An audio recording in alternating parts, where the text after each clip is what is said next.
রাতের চতুর্থ প্রহর চলমান। অনবরত বাজতে থাকা কলিং বেলের ক্রিং ক্রিং শব্দের ইস্তফা ঘটিয়ে দরজা খুলতেই ঘাবড়ে যায় ডক্টর মালিহা। বিধ্বস্ত অবস্থায় রিচার্ডকে দেখে। রিচার্ডের অর্ধ শরীর রক্তে রঞ্জিত। সেদিন হসপিটালে রিচার্ডকে চিনতে না পারলেও পরবর্তীতে খুব ভালো করেই চিনতে পেরেছিলেন ডক্টর মালিহা। বয়োজ্যেষ্ঠ মহিলা ভয়ে দরজা লাগিয়ে দিতে উদ্যত হলে ভেসে আসে রিচার্ডের কণ্ঠস্বর, ভাঙা নিস্তেজ সংমিশ্রণে। ওর এমন কোনো অংশবিশেষ আছে যেটা দিয়ে ওকে অনুভব করতে পারবো? আশ্চর্য হলেন ডক্টর মালিহা। চোখজোড়া কিঞ্চিত ছোট হয়ে এলো। মানে মানে আমার ছেলে, শব্দটা কণ্ঠনালীতে পিষে দিল রিচার্ড। অতঃপর শক্ত ঢোক গিলে বলল, আমার সন্তান। ওকে অনুভব করার মতো অবশিষ্ট কি কিছু আছে? ডক্টর মালিহা স্তব্ধ। তাকে স্তব্ধ থাকতে দেখে রিচার্ড এবার কর্ধমিশ্রিত কণ্ঠে বলে উঠল, স্পিক আপ। কোথায় আমার সন্তানের ধ্বংসাবশেষ? শিউরে উঠলেন মহিলা। নতজানু হয়ে বলল, দেখুন মিস্টার, ওটা 3 মাসের একটা ভ্রূণ ছিল, রক্তের স্রোতে ভেসে গিয়েছে। এই বলে বয়োজ্যেষ্ঠ মহিলা আবারও দরজা লাগিয়ে দিতে চাইলে রিচার্ড পা দিয়ে আটকে দেয়। কোমরে গুজে রাখা গান বের করে সরাসরি তাক করল তার মস্তক বরাবর। নিস্তব্ধ করিডোরের এক প্রান্তে দাঁড়িয়ে আছে রিচার্ড। বাতাস ভারী, সময় যেন থমকে গেছে। কয়েক মিনিটের ব্যবধানে ডক্টর মালিহা তার হাতে তুলে দিল রক্তে ভেজা এক টুকরো সাদা বেডশিট। রিচার্ড জানে এটা তার সন্তানের রক্ত নয়। যেদিন এলিজাবেথের গর্ভপাতে সব শেষ হয়ে গিয়েছিল, সেদিন সেই বেডশিটও ধৌত করে ফেলা হয়েছে, যা সিক্ত হয়েছিল ঝরে পড়া ফুলের বিধ্বস্ততায়। তবু এক উন্মাদ পিতাকে সান্ত্বনা দিতে সত্যকে ছলনার মোড়কে ঢেকে দিয়েছে তারা। কারণ রিচার্ড তার সন্তানের রক্তকে স্পর্শ করে হলেও তাকে অনুভব করতে চাইছে। ব্লাড ব্যাংকের রক্ত মেখে সাজানো এই কৃত্রিম স্মৃতিচিহ্ন তুলে দেওয়া হলো রিচার্ডের হাতে। রিচার্ড নিজেও জানে এটি শুধু একটা ভ্রান্ত সান্ত্বনা, তবুও সে মেনে নিল। নিজের মনকে সেই মিথ্যেতেই প্রবোধ দিল। রক্তমাখা কাপড়খণ্ড বুকে চেপে ধরতেই তার ভেতরটা দুমড়ে মুচড়ে গেল। নিঃশব্দে চোখ বুজল সে, যেন অনন্ত এই ছলনাতেই একবার সন্তানের অস্তিত্ব অনুভব করতে পারে। তারপর ধীর পায়ে এক বোবা যন্ত্রণার সঙ্গী হয়ে করিডোর ছাড়ল রিচার্ড। রিচার্ডের গাড়ি থামল গোরস্থানের সামনে। নিস্তব্ধ রাত। মাথার উপর চাঁদ ফ্যাকাশে আলো ছড়িয়ে রেখেছে। ধীর পায়ে এগিয়ে গিয়ে সে দাঁড়ালো বাবার কবরের সামনে। কিছুক্ষণ একগুঁয়ে দৃষ্টিতে চেয়ে রইল শুকনো ঝরঝরে মাটির পানে, যেন কোনো অদৃশ্য সংলাপ চালিয়ে যাচ্ছে। হঠাৎ নীরবে একপাশে বসে মাটি সরিয়ে ছোট্ট একটা গর্ত করল। তারপর রক্তে মোড়ানো বেডশিটটা গর্তে রেখে মাটি চাপা দিল। অতঃপর হাত বুলিয়ে দিল সদ্য তৈরি হওয়া ছোট্ট কবরটার উপর। আঙুলের ছোঁয়ায় মাটি ঝরে পড়ল। সে হঠাৎ করেই আনমনে ফিসফিসিয়ে বলল, তোমার মাম্মা তো তোমাকে পাপার ধ্বংসের মন্ত্র হিসেবে আনতে চেয়েছিল, কিন্তু তুমি তো না এসেও আমাকে ধ্বংস করে দিলে বাবা। সন্তান হারানোর শোকে দুজনেই বিধ্বস্ত, অথচ পরিস্থিতি তাদের সেই কষ্ট ভাগ করে নেওয়ার সুযোগটুকুও দিচ্ছে না। রিচার্ড কষ্ট চেপে রাখে, আর সেই চেপে রাখা ব্যথা তাকে তিলে তিলে শেষ করছে। প্রতিশোধী স্পৃহায় জ্বলতে থাকা সে একে একে শেষ করে যাচ্ছে দোষীদের। তার হাতে রক্ত জমছে, কিন্তু বুকের শূন্যতা কোনোভাবেই পূরণ হচ্ছে না। অপরদিকে এলিজাবেথ, সে নিজেকে সংযত করতে পারে না। বুক ভাসিয়ে কাঁদে, অথচ তার অশ্রু ফুরায় না। ঘুম তার কাছ থেকে বহু দূরে।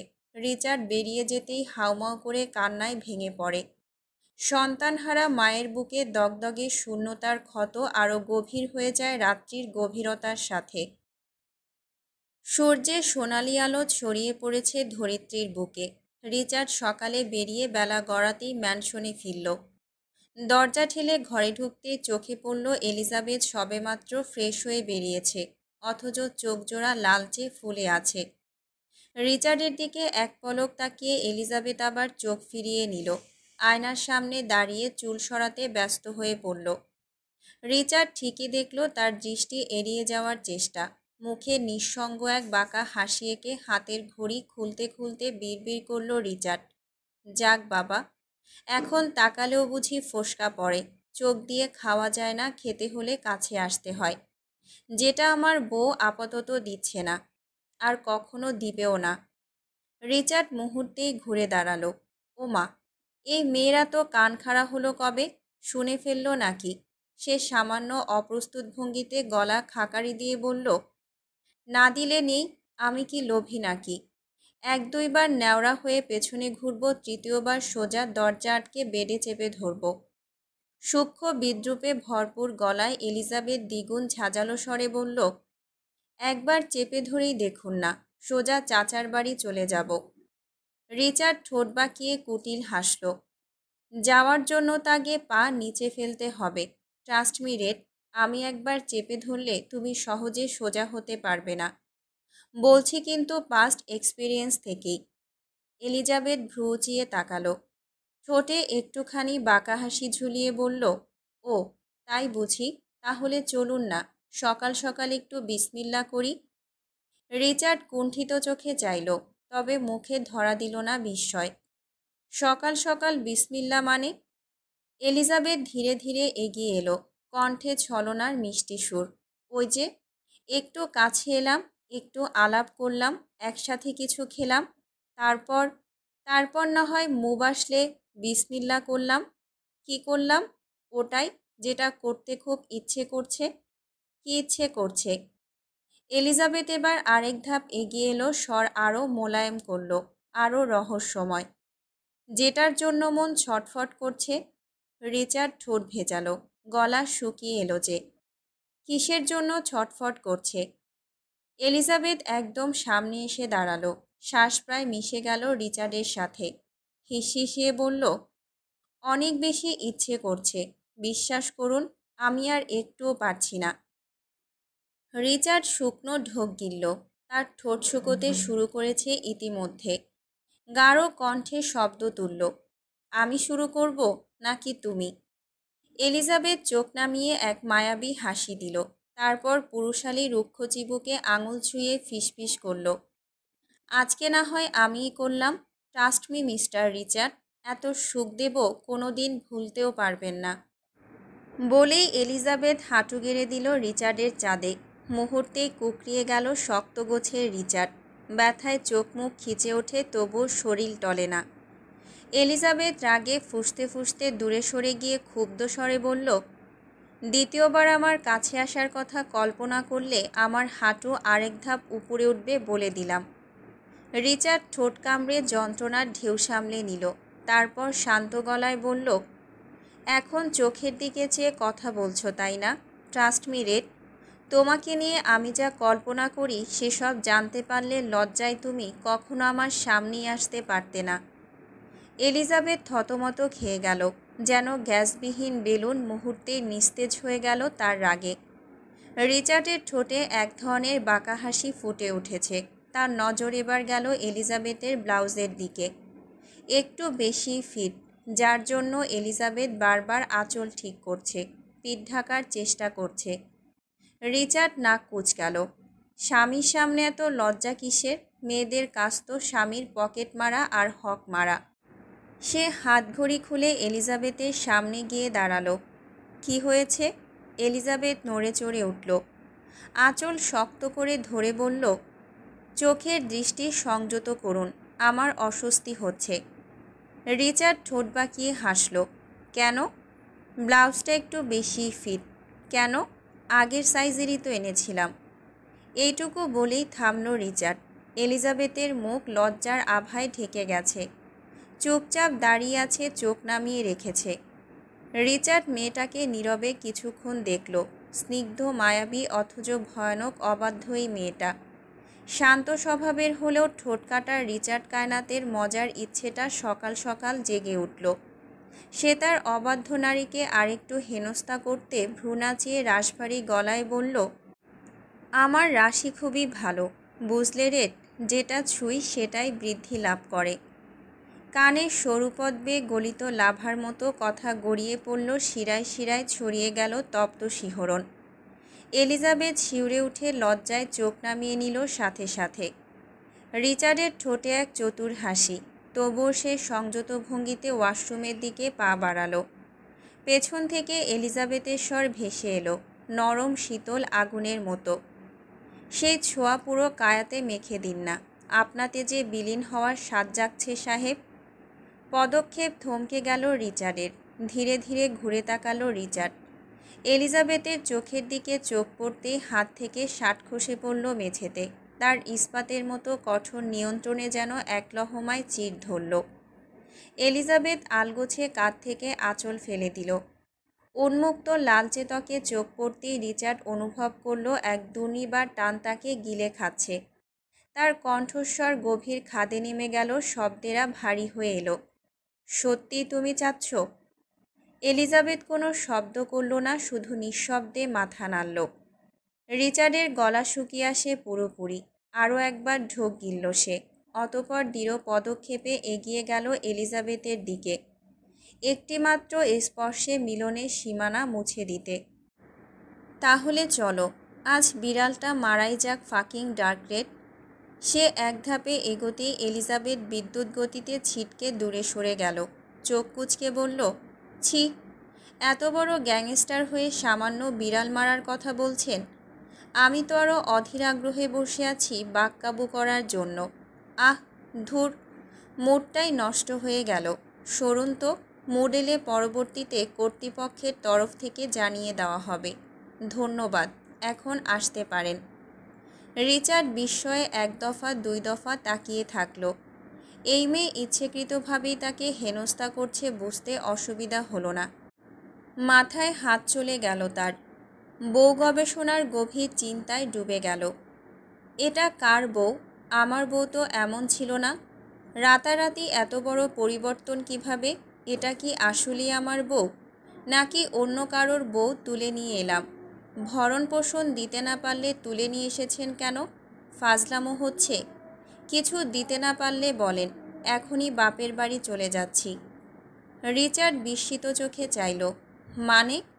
এলিজাবেথ ভেঙিয়ে বলল, মানে লাগাচ্ছেন আবার? জামা কাপড় কোথায়? শাওয়ার নিয়ে কি পরব? একটা শাড়ি কতক্ষণ পরে থাকা যায়? রিচার্ড ঠোঁটের কোণে এক প্রস্ত দুষ্টু হাসি টানল। বেশি কষ্ট হলে খুলে ফেলো, আমার সামনে এটাও পরার দরকার নেই। আফটার অল আমরাই তো। থাকুন আপনি আপনার অসভ্যতামি নিয়ে, চলে যাচ্ছি আমি। বলেই গমগমে পায়ে দরজার দিকে এগিয়ে গেল সে। রিচার্ড হতবিহ্বল, এক দৌড়ে এলিজাবেথের পথ আটকাল। Cool date, please come down wifey. সব কিছুরই অ্যারেঞ্জ করা হচ্ছে, please give me some time. Elizabeth ভেঙচি কাটল। একটু ভয় না পেয়ে সোজা তাকালো রিচার্ডের তীক্ষ্ণ চোখে। এখন আর তার চোখে জড়তা নেই, ভয় নেই, কেবল অটল দৃঢ়তা। চিবিয়ে চিবিয়ে বলল, আমি পারবো না এই ভুতুরে বাড়িতে সংসার করতে। আমি স্বাভাবিক মানুষ, দুনিয়ার মানুষ। আমার সংসার হবে স্বাভাবিক দুনিয়ার মতো। আমার সংসারে যেন আপনার অন্ধকার দুনিয়ার ছায়া না থাকে, সাফ বলে দিলাম। রিচার্ডের চোখ মুখ বদলে গেল, কর্ধ তরতরিয়ে বাড়ছে, মটমট করছে চোয়াল। এলিজাবেথ কেমন মিয়ে গেল, তবে রাগল না রিচার্ড। ফোঁস করে নিঃশ্বাস ফেলল। এতে গলার স্বর আরও ভারী হয়ে এলো। ওকে, কালকেই ম্যানশনের রং চেঞ্জ করা হবে। ভেতরে যাও এখন। এলিজাবেথ আড়ালে ঠোঁট কামড়ে হেসে ভেতরে যেতে যেতে বলল, আমি সংসারের কর্তৃক খুনির আসামি নই। আমাকে নজরদারিতে রাখার জন্য পাঁঠার মতো দেখতে এত লোক রাখার দরকার নেই টাকা খরচ করে। দুপুরে লনে আমি স্লিভলেস ব্লাউজ পরে হাঁটতে চাই। আমি চাই না আমার সৌন্দর্য অন্য কোনো পরপুরুষের সামনে ফুটে উঠুক। রিচার্ড চোখ বুজে স্মিত হাসল, সেই চিরচেনা হাসি যা দন্তপাটে কখনোই দেখা দেয় না, বরং গভীর হয়ে জমে থাকে ঠোঁটের কোণে। ধীর পায়ে এগিয়ে এলিজাবেথের পিছু নিল। মেঝেতে পড়ে থাকা শাড়ির আঁচল তুলে নিয়ে কাঁধে পেঁচিয়ে দিয়ে ভারী প্রতিশ্রুতির ছায়ায় ঘেরা স্বরে বলল, ওকে, সবাইকে সরিয়ে দেব। এই সৌন্দর্য দেখার অধিকার শুধু আমার, আর আমিই দেখব। কাঁধের শক্ত হাতে শীতল স্পর্শ লাগতে শিরশিরে অনুভূতিতে কেঁপে উঠল অভ্যন্তর। এলিজাবেথ মিয়ে গিয়ে তাকালো রিচার্ডের দিকে। চোখে চোখ পড়তেই মুহূর্তে ঝড় বয়ে গেল তার ভেতর দিয়ে। এরই মাঝে রিচার্ড বাঁকানো কোমরে হাত দিয়ে পেঁচিয়ে মেয়েটাকে বুকের উপর এনে আশ্রে ফেলল। আপনি? অষ্টপুটের তর্জনী ঠেকিয়ে থামিয়ে দিল রিচার্ড। তার চোখে গাঢ় এক দৃষ্টির ঝলক। কণ্ঠস্বর মুহূর্তেই বদলে গেল ক্ষণিকের মধ্যেই। সেই চিরচেনা গুরুগম্ভীর ভারী কিশোর ছড়িয়ে পড়ল বাতাসে। Richard Kaynat wifey, my name is Richard Kaynat. আঙুলগুলো কোমল মাংসের উপর ছন্দ সৃষ্টি করতেই এলিজাবেথের শরীর শিহরণে ঝংকৃত হয়ে উঠল। তার গভীরের নিস্তরঙ্গ জলে ঢেউ খেলে গেল মুহূর্তেই। এতক্ষণ সে খেলছিল আর এখন খেলায় মেতে উঠেছে সে নিজেই। রিচার্ড স্থির দৃষ্টিতে তাকিয়ে রইল তার মুখের প্রতিটা রেখায়, প্রতিটা অভিব্যক্তিতে।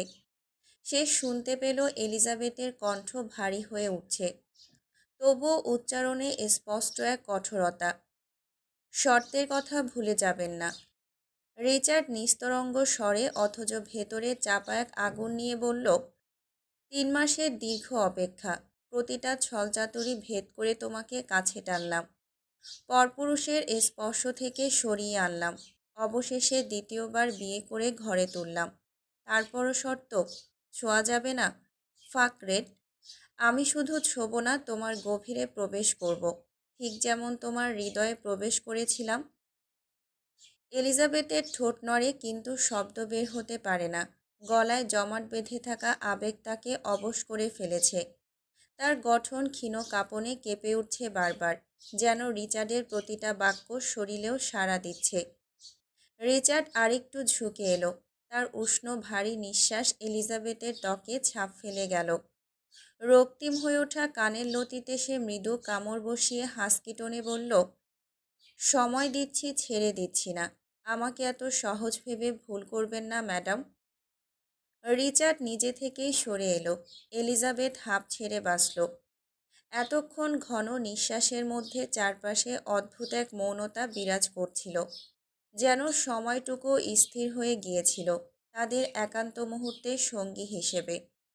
রিচার্ড এক হাতে শব্দ করে তালি বাজাতেই কক্ষে প্রবেশ করল সবিতা বেগম। হাতে একগাদা লাল শাড়ি, একাধিক নকশা ও ডিজাইনে সাজানো। বেশিরভাগই ছিল লাল শাড়ি, যার সোনালি পাড়গুলো সূর্যের আলোয় ঝলমল করছিল। শাড়ির মধ্যে সবিতা বেগমের মুখ দেখাই যাচ্ছিল না। তিনি এখনও রিচার্ডের কাজের লোক হিসেবেই রয়ে গেছেন। তিনিও নত হয়নি, রিচার্ডও মুক্ত করে দেয়নি। এলিজাবেথের উপরে করা প্রতিটা অত্যাচারের প্রতিশোধ নিচ্ছে একটু একটু করে। এলিজাবেথ তাকিয়ে রইল কিছুক্ষণ। সবিতা বেগমের মুখে আগে সেই জৌলুস আর নেই। শরীরের জৌলুস শুকিয়ে গেছে, গায়ের উজ্জ্বলতাও চাপা পড়ে গেছে। নিঃশব্দে শাড়িগুলো বিছানায় রেখে সবিতা বেগম চলে গেলেন, তাকায়নি অবধি এলিজাবেথের দিকে। সবিতা বেগম বেরিয়ে যেতেই রিচার্ড গিয়ে দরজা বন্ধ করে দিল। দরজার কাছে দাঁড়িয়ে সে পেছনে ফিরে তাকালো। তার চোখে ছিল এক গভীর নেশা, যা এলিজাবেথের অভ্যন্তরীণ সত্তাকে শিহরিত করে দেয়। চোখাচোখি হতেই তড়িঘড়ি করে চোখ নামিয়ে নিল এলিজাবেথ। রিচার্ড এগিয়ে এসে সোনালি পাড়ের একটা শাড়ি হাতে তুলে নিল। একটানে এলিজাবেথকেও তুলে নিল। তার হাত এলিজাবেথের কুচির ভাঁজে পৌঁছাতেই এলিজাবেথ অনুভব করল তার শরীরের উপর আরও একটা চাপ। খামচে ধরল রিচার্ডের হাত। কি করছেন? রিচার্ড তার চোখের মণিতে এক ধরনের বিভ্রম নিয়ে বলল, আমার কর্তৃকে তৈরি করে দিচ্ছি। এই বলেই একটানে কুচি খুলে ফেলল। বাধা দিতে চাইল, এলিজাবেথ আর কিছুই বলল না, কারণ শাড়ি পরা তার পক্ষেও সহজ ছিল না। রিচার্ড কালকের মতো দক্ষ হাতে ওকে শাড়ি পরাতে শুরু করল। এলিজাবেথ শুধু অবাক হয়ে লোকটির প্রতি নজর রাখছিল। কিভাবে মনোযোগ সহকারে কাজটি করছে লোকটা।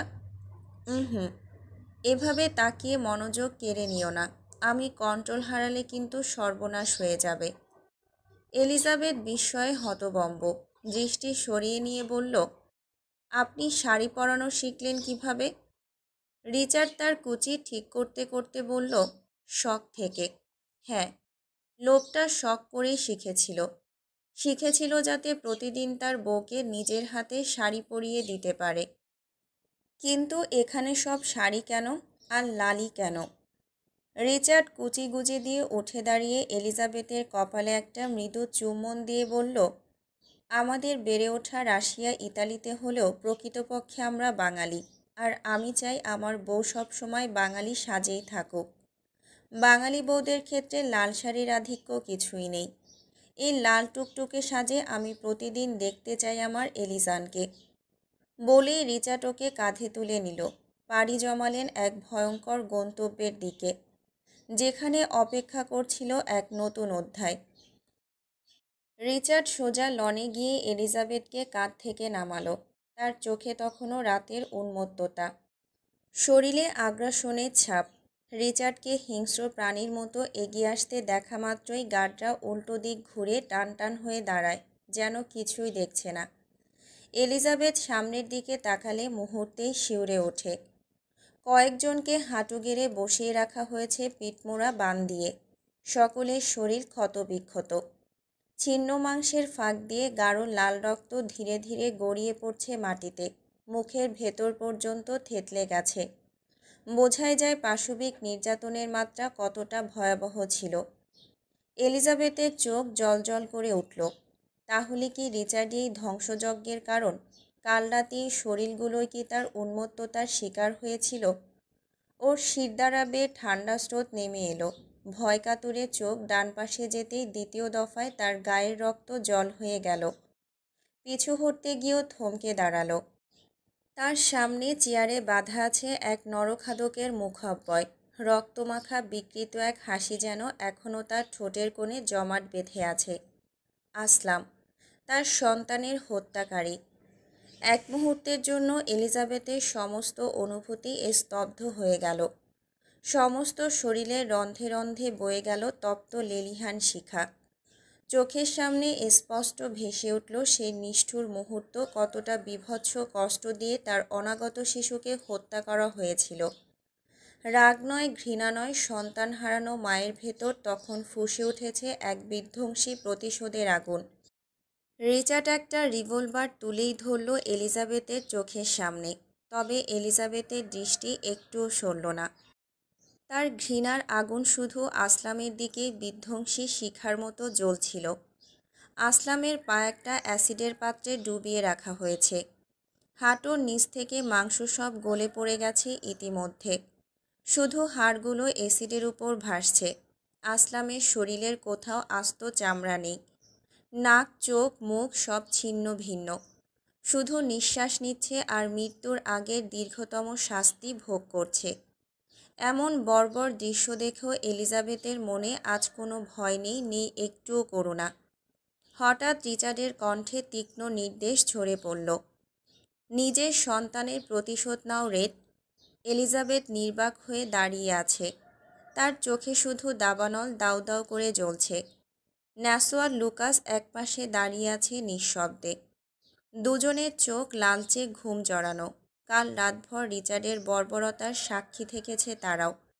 এলিজাবেথের নির্লিপ্ততা রিচার্ডের সহ্য হলো না। তার রাগ মুহূর্তেই দাবানলের মতো ছড়িয়ে পড়ল। I said kill them fucking red. রিচার্ডের হুঙ্কারে আশেপাশের গাছ থেকে সব পাখি একসাথে ডানা ঝাপটা মেরে উড়ে গেল। বাতাস তীব্র হয়ে উঠল। ঘাসের উপর রোদের ঝলকানি ছড়িয়ে থাকা ধাতব অস্ত্রগুলোতে চকচক করছে। ছুরি, চাপাতি, ব্যাটল নাইফ, ক্যাসেক, বল্লম, ফলকাটা, আরও কিছু মরণ কাঠি। হঠাৎ দমকা হাওয়া বইল। বাতাসে এলিজাবেথের লাল রেশমি চুল এলোমেলো হয়ে উঠছে, তবুও সে নড়ছে না, এক চুলও নড়ছে না। রিচার্ড আরও এক ধাপ এগিয়ে এসে গর্জে উঠল, আজ যদি প্রতিশোধ না নিতে পারিস, কখনোই মাথা তুলে দাঁড়াতে পারবি না। ওপারে আমার সন্তানের কাছে মুখ দেখাতে পারবি? এলিজাবেথের নিস্তব্ধতায় রিচার্ডের হিংস্রতা শিখর ছুঁয়েছে।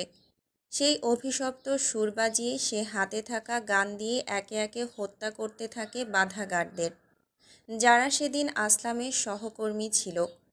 ন্যাসো, লুকাস ওদের সেদিনই ধরে ফেলেছিল, কিন্তু রিচার্ড এতদিন কাউকেই মারেনি।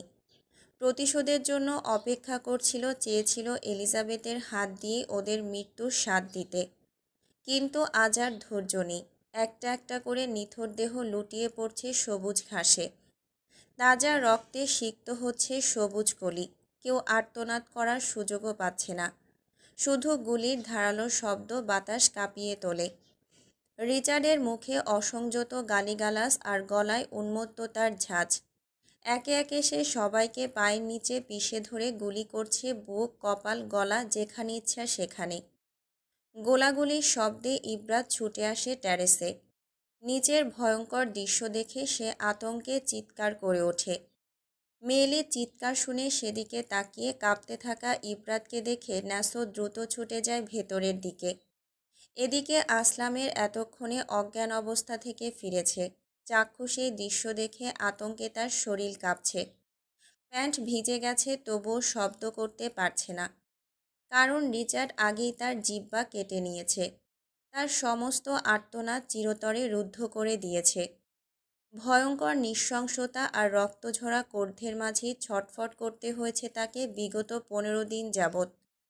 এলিজাবেথের শূন্য চোখে নিরীক্ষণ। নিষ্ঠুর তাণ্ডব চালিয়ে রিচার্ড আবারও তেড়ে গেল এলিজাবেথের কাছে।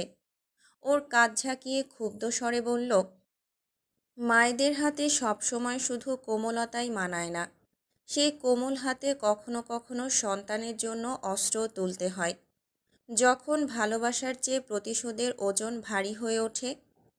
অকস্মাৎ কী যেন হলো এলিজাবেথের। সে অমোঘ বিধ্বংসী খেলায় মত্ত হতে ধাক্কা দিয়ে সরিয়ে দিল রিচার্ডকে।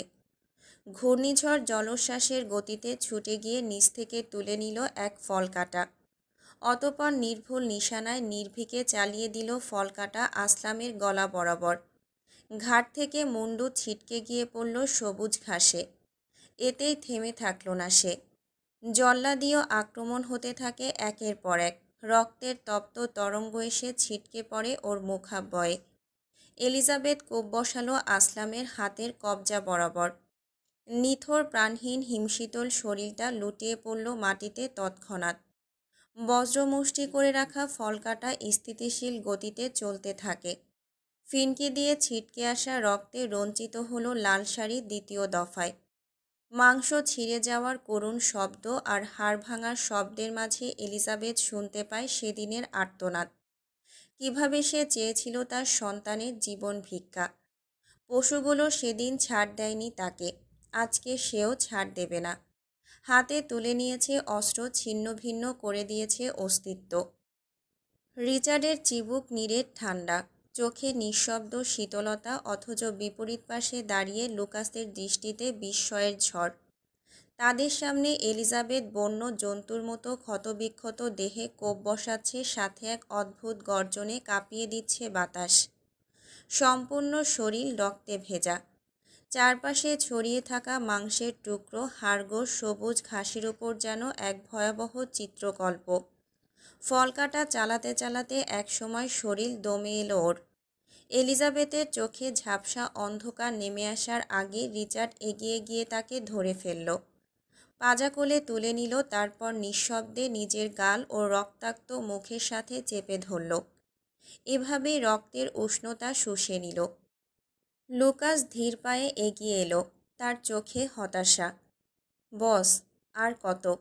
এক সন্তানের প্রতিশোধ নিতে গিয়ে শত শত শিশুকে এতিম করে দিচ্ছেন আপনি। আর কত? রিচার্ড চুপচাপ এলিজাবেথের রক্তাক্ত মুখের দিকে তাকিয়ে রইল, যেন ওর ক্ষতগুলোর গভীরে কোনো প্রতিজ্ঞা লুকিয়ে আছে। তারপর গম্ভীর ভারী কণ্ঠে বলল, ওর শরীর থেকে যত ফোঁটা রক্ত বেরিয়েছে ঠিক ততজনকে।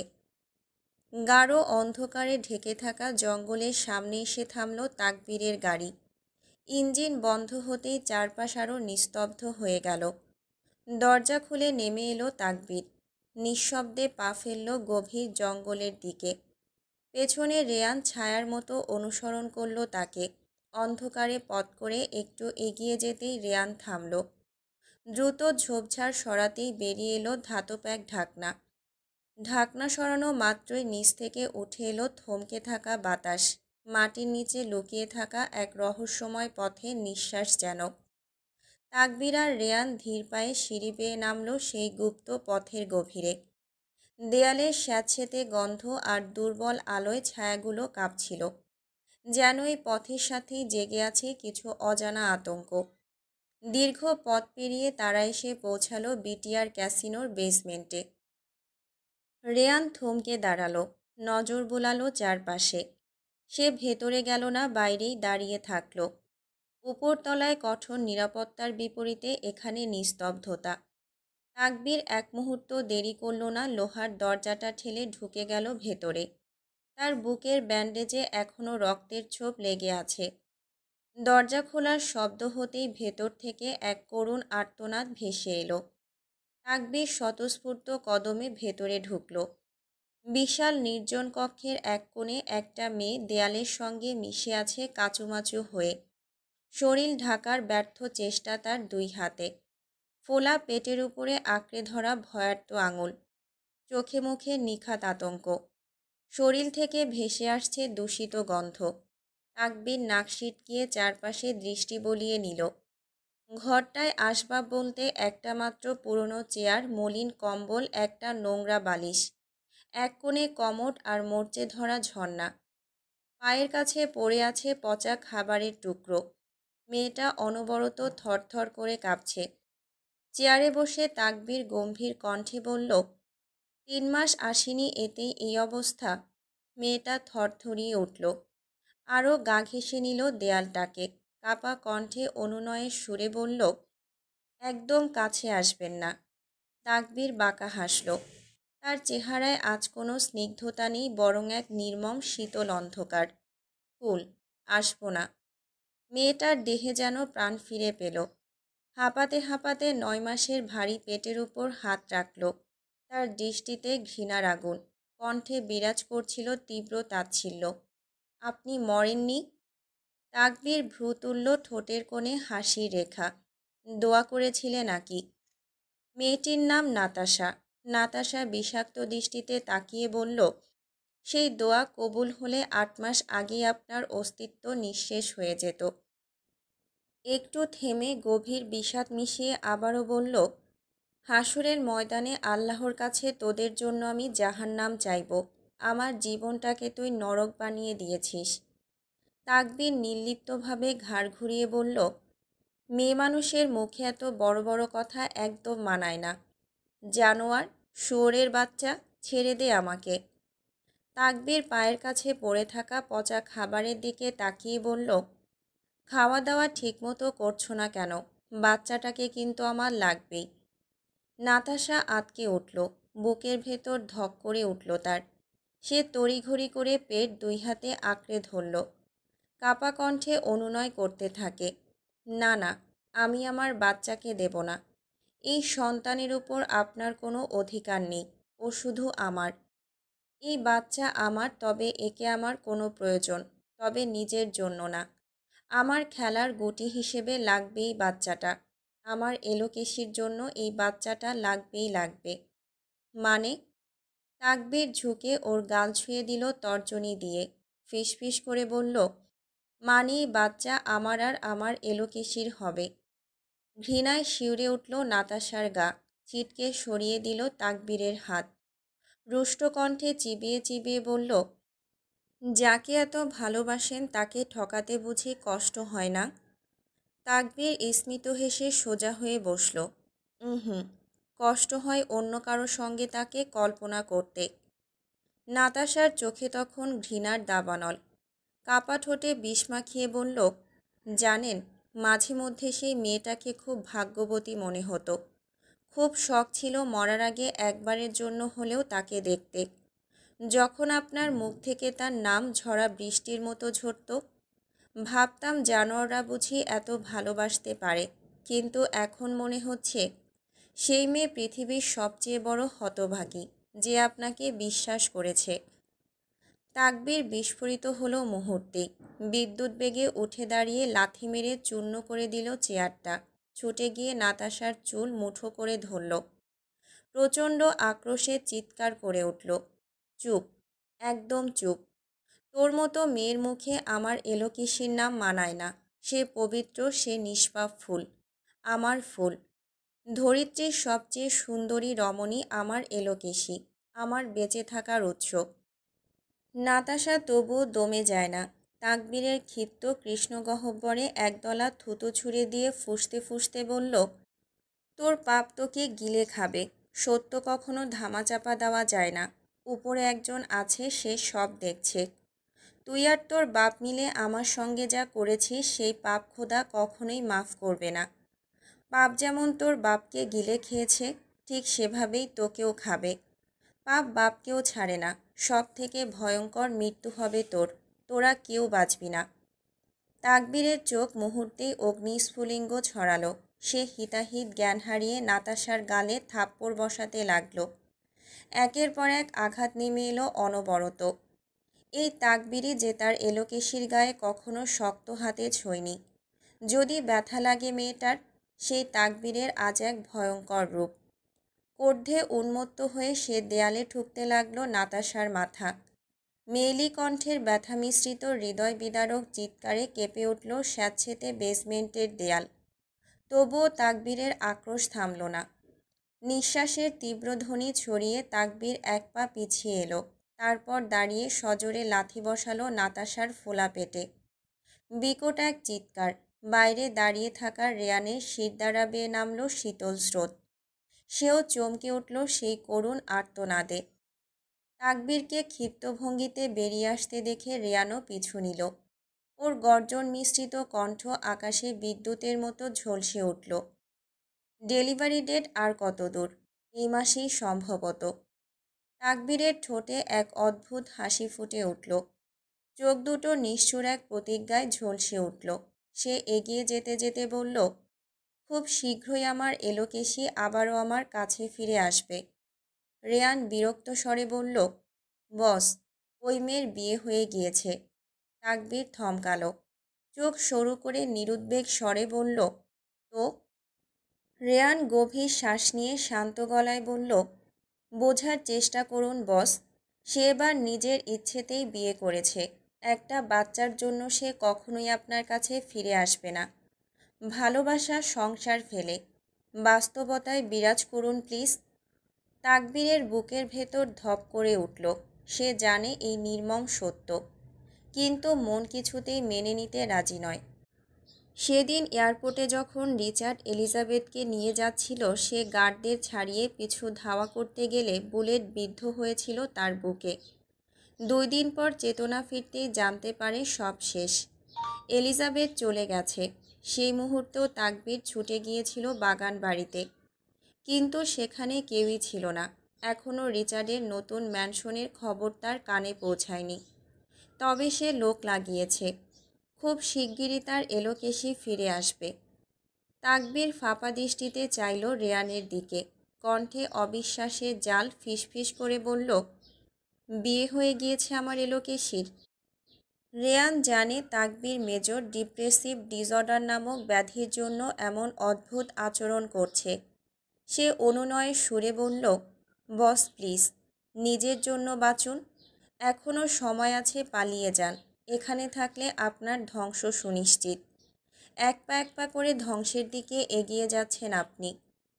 তাকবীর মাটির নিচের গুপ্ত পথের দিকে এগোতে এগোতে শান্ত স্বরে বলল, স্বার্থপরের মতো কেমন করে চলে যাই বলো? ওর কষ্টের সময় যে আমাকে পাশে খুব প্রয়োজন হয়। রেয়ান এবার ধৈর্য হারিয়ে গর্জে উঠল, বস, উনি শুধুমাত্র সাধারণ একটা মেয়ে। মেয়ে মানুষের জন্য আজ পর্যন্ত কেউই মরেনি। আপনিও মরবেন না। বাদ দিন এসব। আমি মরে যাব বস। রেয়ানকে হাত তুলে থামিয়ে দিল তাকবীর।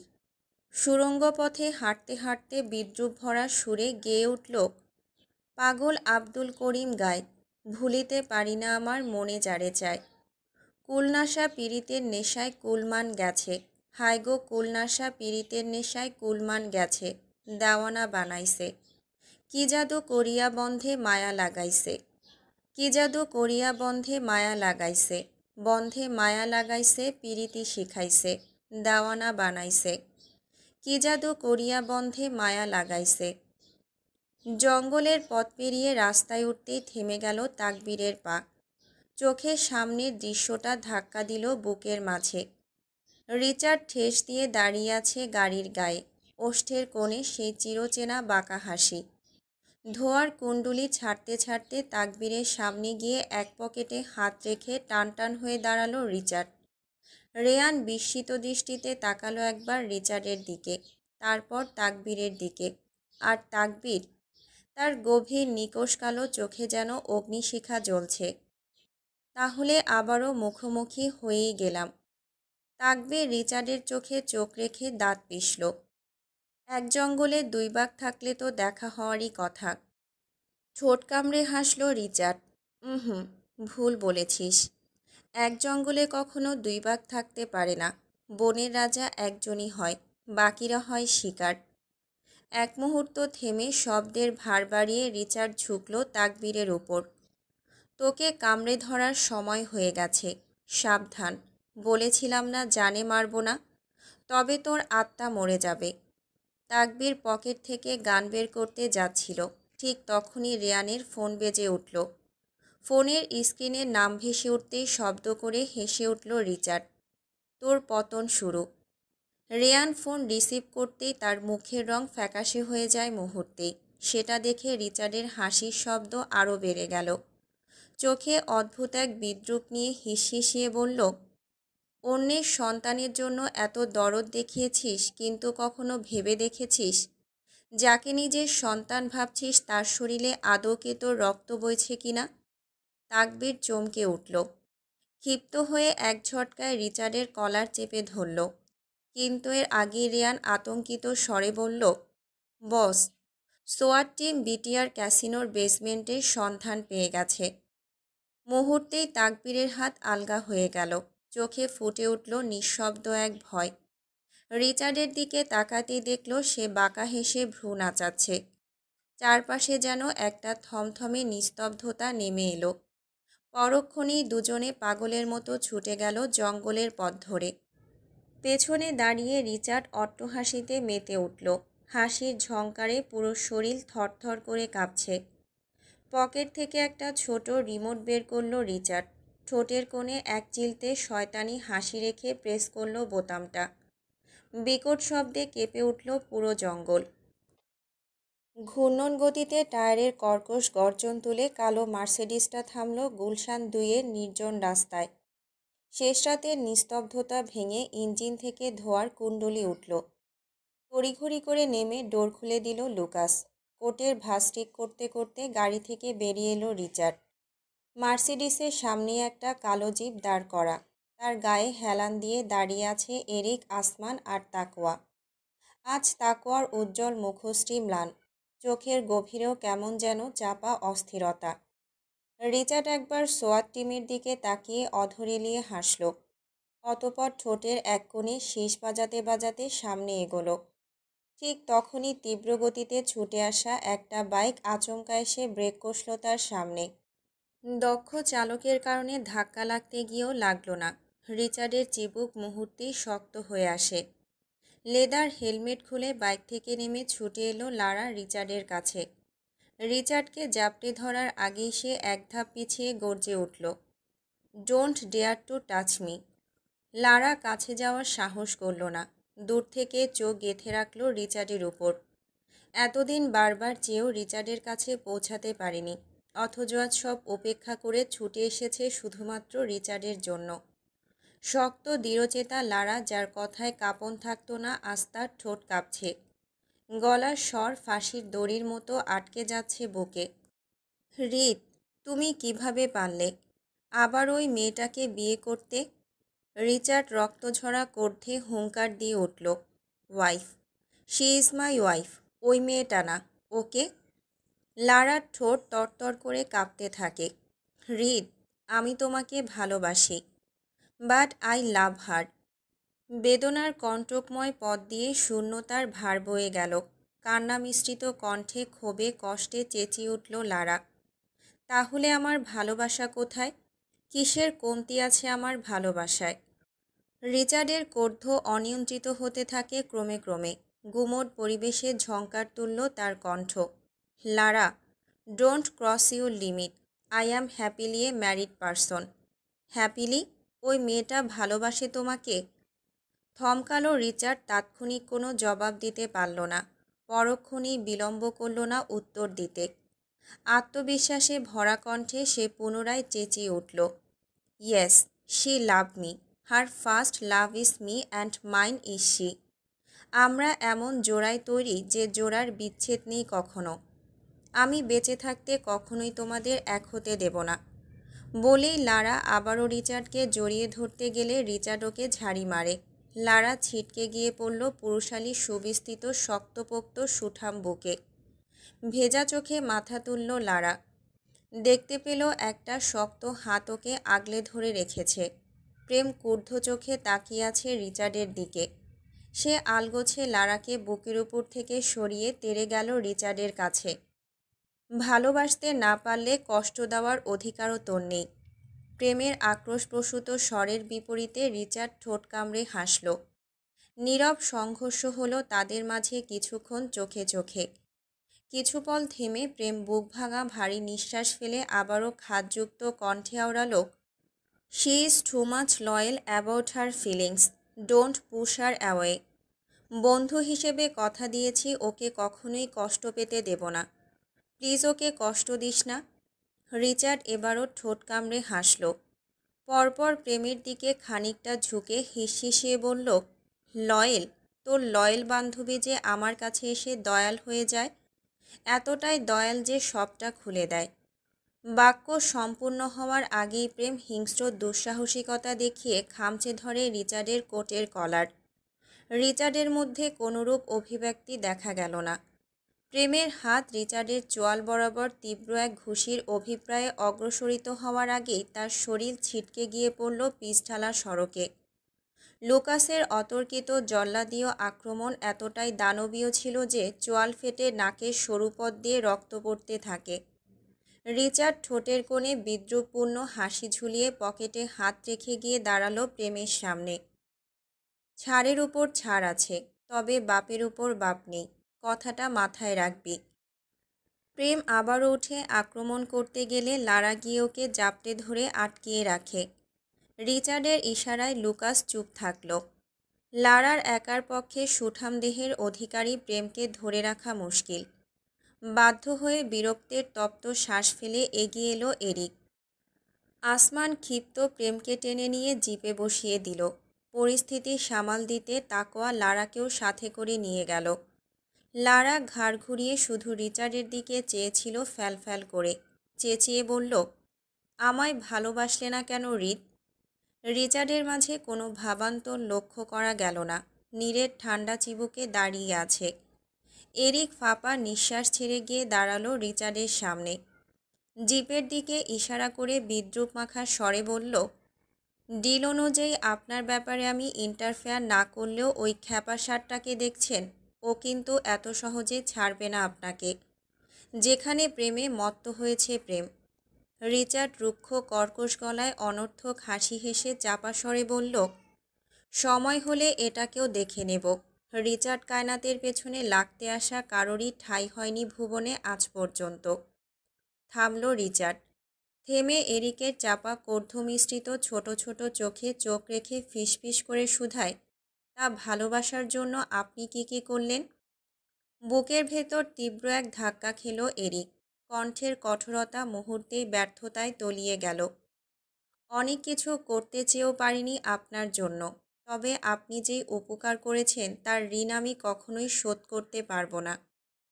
চাইলেই অনেক কিছু করতে পারবেন না, কারণ এই খেলার মেইন মাস্টার মাইন্ড আমি, আর খেলার মোড় আমার ইশারাই ঘুরবে। এরিক নিস্তব্ধ বিস্ময়ে প্রশ্নবিদ্ধ করল চোখে। রিচার্ড দারুণ হাসল। কুল ম্যান, কাহিনীতে টুইস্ট না আনলে মজা পাওয়া যায় না। আপনার মনে হচ্ছে না আপনি আপনার ওয়াইফকে ঠকাচ্ছেন? চাইলেই কিন্তু খুব সহজে সবটা সামনে আনতে পারতেন।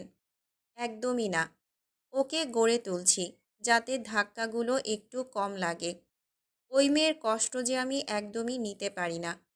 শুধুমাত্র কারিগরি জানে কিভাবে জিনিসটা গড়লে মজবুত আর লং লাস্টিং হবে। এরিক বাঁকা হাসল। এতে তো আপনার প্রতিশোধের মাত্রাও গাঢ় হচ্ছে। আপনি ভয়ঙ্কর রকমের dangerous mister Kaynat. Must I have to said that. কিভাবে ধাপে ধাপে এগিয়ে তিলে তিলে শেষ করতে হয় সেটা আপনার সাথে সাক্ষাৎ না হলে অজানাই থেকে যেত। নামেরও শেষ করে দেওয়ার মতো দুর্দান্ত খেলার বস আপনি। হঠাৎই অযাচিত কারণে রিচার্ডের থমকে যাওয়া মস্তিষ্কটা ফিরে গেল তার চিরাচরিত পৈশাচিক আত্মায়। গর্জে উঠল সে। আমার ভেতর আমি কি আগুন বয়ে বেড়াচ্ছি সেটা শুধুমাত্র আমিই জানি। আমি এখন চাইলেও অনেক কিছু করতে পারছি না। সবটা সামনে নিয়ে আসুন। অন্ধের সামনে আয়না ধরে মুখোশধারীর সৌন্দর্য দেখাতে দেখাতে ক্লান্ত আমি। সে নিজেই পৌঁছাক এবার সত্যের কাছে। আপনার স্ত্রী জানলে কিন্তু খুব কষ্ট পাবে। বিশ্বাসী মানুষের কাছ থেকে এত বড় ধাক্কা খেয়ে। তাই তো এত সময় নিলাম। স্ত্রীকে খুব ভালোবাসেন, তাই না? রিচার্ডের পাঁজরে মৃদু স্নিগ্ধ কাঁপন হলো। ওষ্ঠপুটে মৃদু চঞ্চল হাসি রেখে অতি সাবলীল গলায় অবিলম্বে আওড়ালো মৌন ভালোবাসার অন্তর্লীন কথা। আমার এলিজান, আমার রেড। কখনো কখনো তো ইচ্ছে করে ওরই জান নিয়ে নিই ওর বোকা বোকা ভুলের জন্য। কিন্তু আমি পারবো না, কারণ আমি খুব ভালোবাসি আমার স্ত্রীকে। যাদের অস্তিত্ব অন্ধকারে গাঁথা তাদের জন্য আলোর প্রতি আকর্ষণী সর্বনাশের সূচনা। এরিকের সুচারু কথায় চিবুক শক্ত হয়ে যায় রিচার্ডের। হাতযুক্ত কণ্ঠ নিমিষেই পরিবর্তিত হয়ে রুষ্ট কণ্ঠে রূপান্তরিত হলো। তোকে যে উদ্দেশ্যে ডাকা হয়েছে তার শেষ করেই বিদায় হ। মনে রাখিস, তোকে আমি এখানে এনেছি 1,32,267 কিলোমিটার দূর থেকে টেনে আনতে পারলে তোর অস্তিত্ব মুছে ফেলাও আমার হাতের খেল। কাল ভোরের আলো ফোটার পর যেন আর তোর টিমের কাউকে আমি এখানে দেখতে না পাই। এরিক ঠোঁট বাঁকিয়ে হাসল। থ্রেট দিচ্ছেন? রিচার্ড ভ্রু নাচালো। ঠান্ডা গলায় বলল, থ্রেট তারা দেয় যারা এক বাক্যে অ্যাকশনে যেতে পারে না। তোকে যে অস্তিত্বের সন্ধান এনেছি সেটাকে মাটির সঙ্গে মিশিয়ে দিতে রিচার্ড কায়নাতের 1 মিনিটও সময় লাগবে না। হাতের ইশারাই যথেষ্ট। এরিকের হাসি মিলিয়ে গেল। চোখে মুখে ফুটে উঠল একদা হারিয়ে ফেলার ভয়। শুষ্ক কণ্ঠে বলে উঠল, please don't, I beg you. Richard ঠোঁটের কোণে একটুখানি হেসে এগিয়ে এলো। এক হাতে পকেটের ভেতর কিছু খুঁজতে খুঁজতে আরেক হাতে এরিকের কাঁধে হাত রেখে কানের কাছে ফিসফিস করল, একটা প্রমাণও যেন না থাকে। এরিক ঘাড় ঘুরিয়ে তাকালো ওর দিকে। অতপর জিপে অবস্থানরত বাকি টিম মেম্বারদের দিকে তাকিয়ে বলল, প্রেয়সীর জানের বিনিময়ে আমার সততার সঙ্গে প্রতারণা করলেও ওদের দেখছেন, ওরা কিন্তু সঙ্গী হারিয়েছে। খুবই ভয়ঙ্কর ওরা। গুলির নিশানা কখনো মিস যায় না। কেউ ছাড়বে না জানোয়ারটাকে। রিচার্ড থমকালো। তার কণ্ঠনালী বেয়ে কোনো শব্দ বের হলো না। তা দেখে এরিক তাচ্ছিল্যের স্বরে হেসে বলল, কি মেরে ফেলবো নাকি? রক্তের জন্য পূর্বে বুঝি? বাক্য সম্পূর্ণ হওয়ার সঙ্গে সঙ্গে বিস্ফোরিত হলো রিচার্ড। এক ঝটকায় ধরে ফেলল এরিকের জ্যাকেট। লুকাস হতবম্ব। ওদের রহস্যময় কথার সূত্র কিছুতেই বুঝতে পারছে না সে। কোনো টান নেই আমার কোনো পিছু টান নেই। অথবা এসব বলে নিজের হায়াত কমিয়ে নিস না। তাহলে মেরে ফেলি। এক ধাক্কায় ওকে দূরে সরিয়ে দিল রিচার্ড। বিষধর সাপের মতো ফনা তুলছে কর্থে। হনহনিয়ে গাড়ির দিকে যেতে যেতে ঝরে পড়ল বরফ শীতল নির্দেশ, do whatever you want without that motherfucker. গাড়ির কাছে যেতেই অকস্মাৎ রিচার্ডের ফোন বেজে উঠল। রিসিভ করতে চোখে রক্ত নামল রিচার্ডের। বজ্রপাতের ন্যায় গর্জন তুলে চেঁচিয়ে উঠল, লোকা, আমার বাপের কবরের পাশে দুটো কবর খোঁড়ো। সব ধ্বংস করে দেব আমি আজ। লুকাস দৌড়ে গাড়ির দিকে এগোতেই রিচার্ড বিদ্যুৎ বেগে স্থান ত্যাগ করল। ইঞ্জিনের ধোঁয়ার দিকে বিস্মিত চোখে তাকিয়ে থাকল লুকাস, থমথমে অব্যয়। এরিক ধুলোমাখা গা ঝেড়ে উঠে দাঁড়ালো। তার জীবনের সবচেয়ে বড় মিশনের দিকে পা বাড়ালো অস্থির ভঙ্গিতে। এরিক জিপের কাছে যেতেই তাকোয়া আসমান প্রেম আর লারাকে ছেড়ে দিল। লারা এক মুহূর্তও দাঁড়ালো না, হনহনিয়ে গিয়ে বসল বাইকে। পেছনে ধোঁয়ার কুণ্ডুলি উড়িয়ে চলে গেল। প্রেম তপ্ত শ্বাস ফেলে সে নিজেও গিয়ে বসল বাইকে। পিছু গেল জিপের। জিপের ড্রাইভিং সিটে ছিল এরিক। সে ফ্রন্ট মিরর দিয়ে একবার প্রেমের বাইকের দিকে তাকিয়ে শীষ বাজিয়ে রেসের জন্য উস্কালো। প্রেম নিজেও সায় দিল তাতে। শুরু হলো যান্ত্রিক ইঞ্জিনের খেলা। ভরাট নিস্তব্ধতা চিরে ইঞ্জিনের গর্জন। গতি বাড়িয়ে দিল দুজনেই। রাস্তার বাতিগুলো ছুটে আসছে, মিলিয়ে যাচ্ছে পেছনে।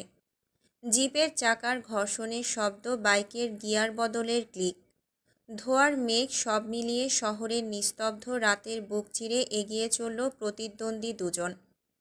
এরিক হঠাৎ স্টিয়ারিং বায়ে ঘুরিয়ে রাস্তা কেটে নিল। প্রেমও গতি না কমিয়ে কাঁধ বাঁকিয়ে বাইক হেলিয়ে দিল।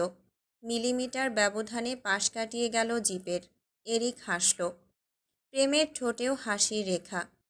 এখন আর এটা শুধু রেস না, এটা যুদ্ধ। দূর থেকে ট্রাকের হেডলাইট। এরিক ঝটকা দিয়ে গতি বাড়ালো। প্রেম মুহূর্ত দেরি করল না। জিপ ট্রাকের আগে গিয়ে ডান দিকে কেটে গেল।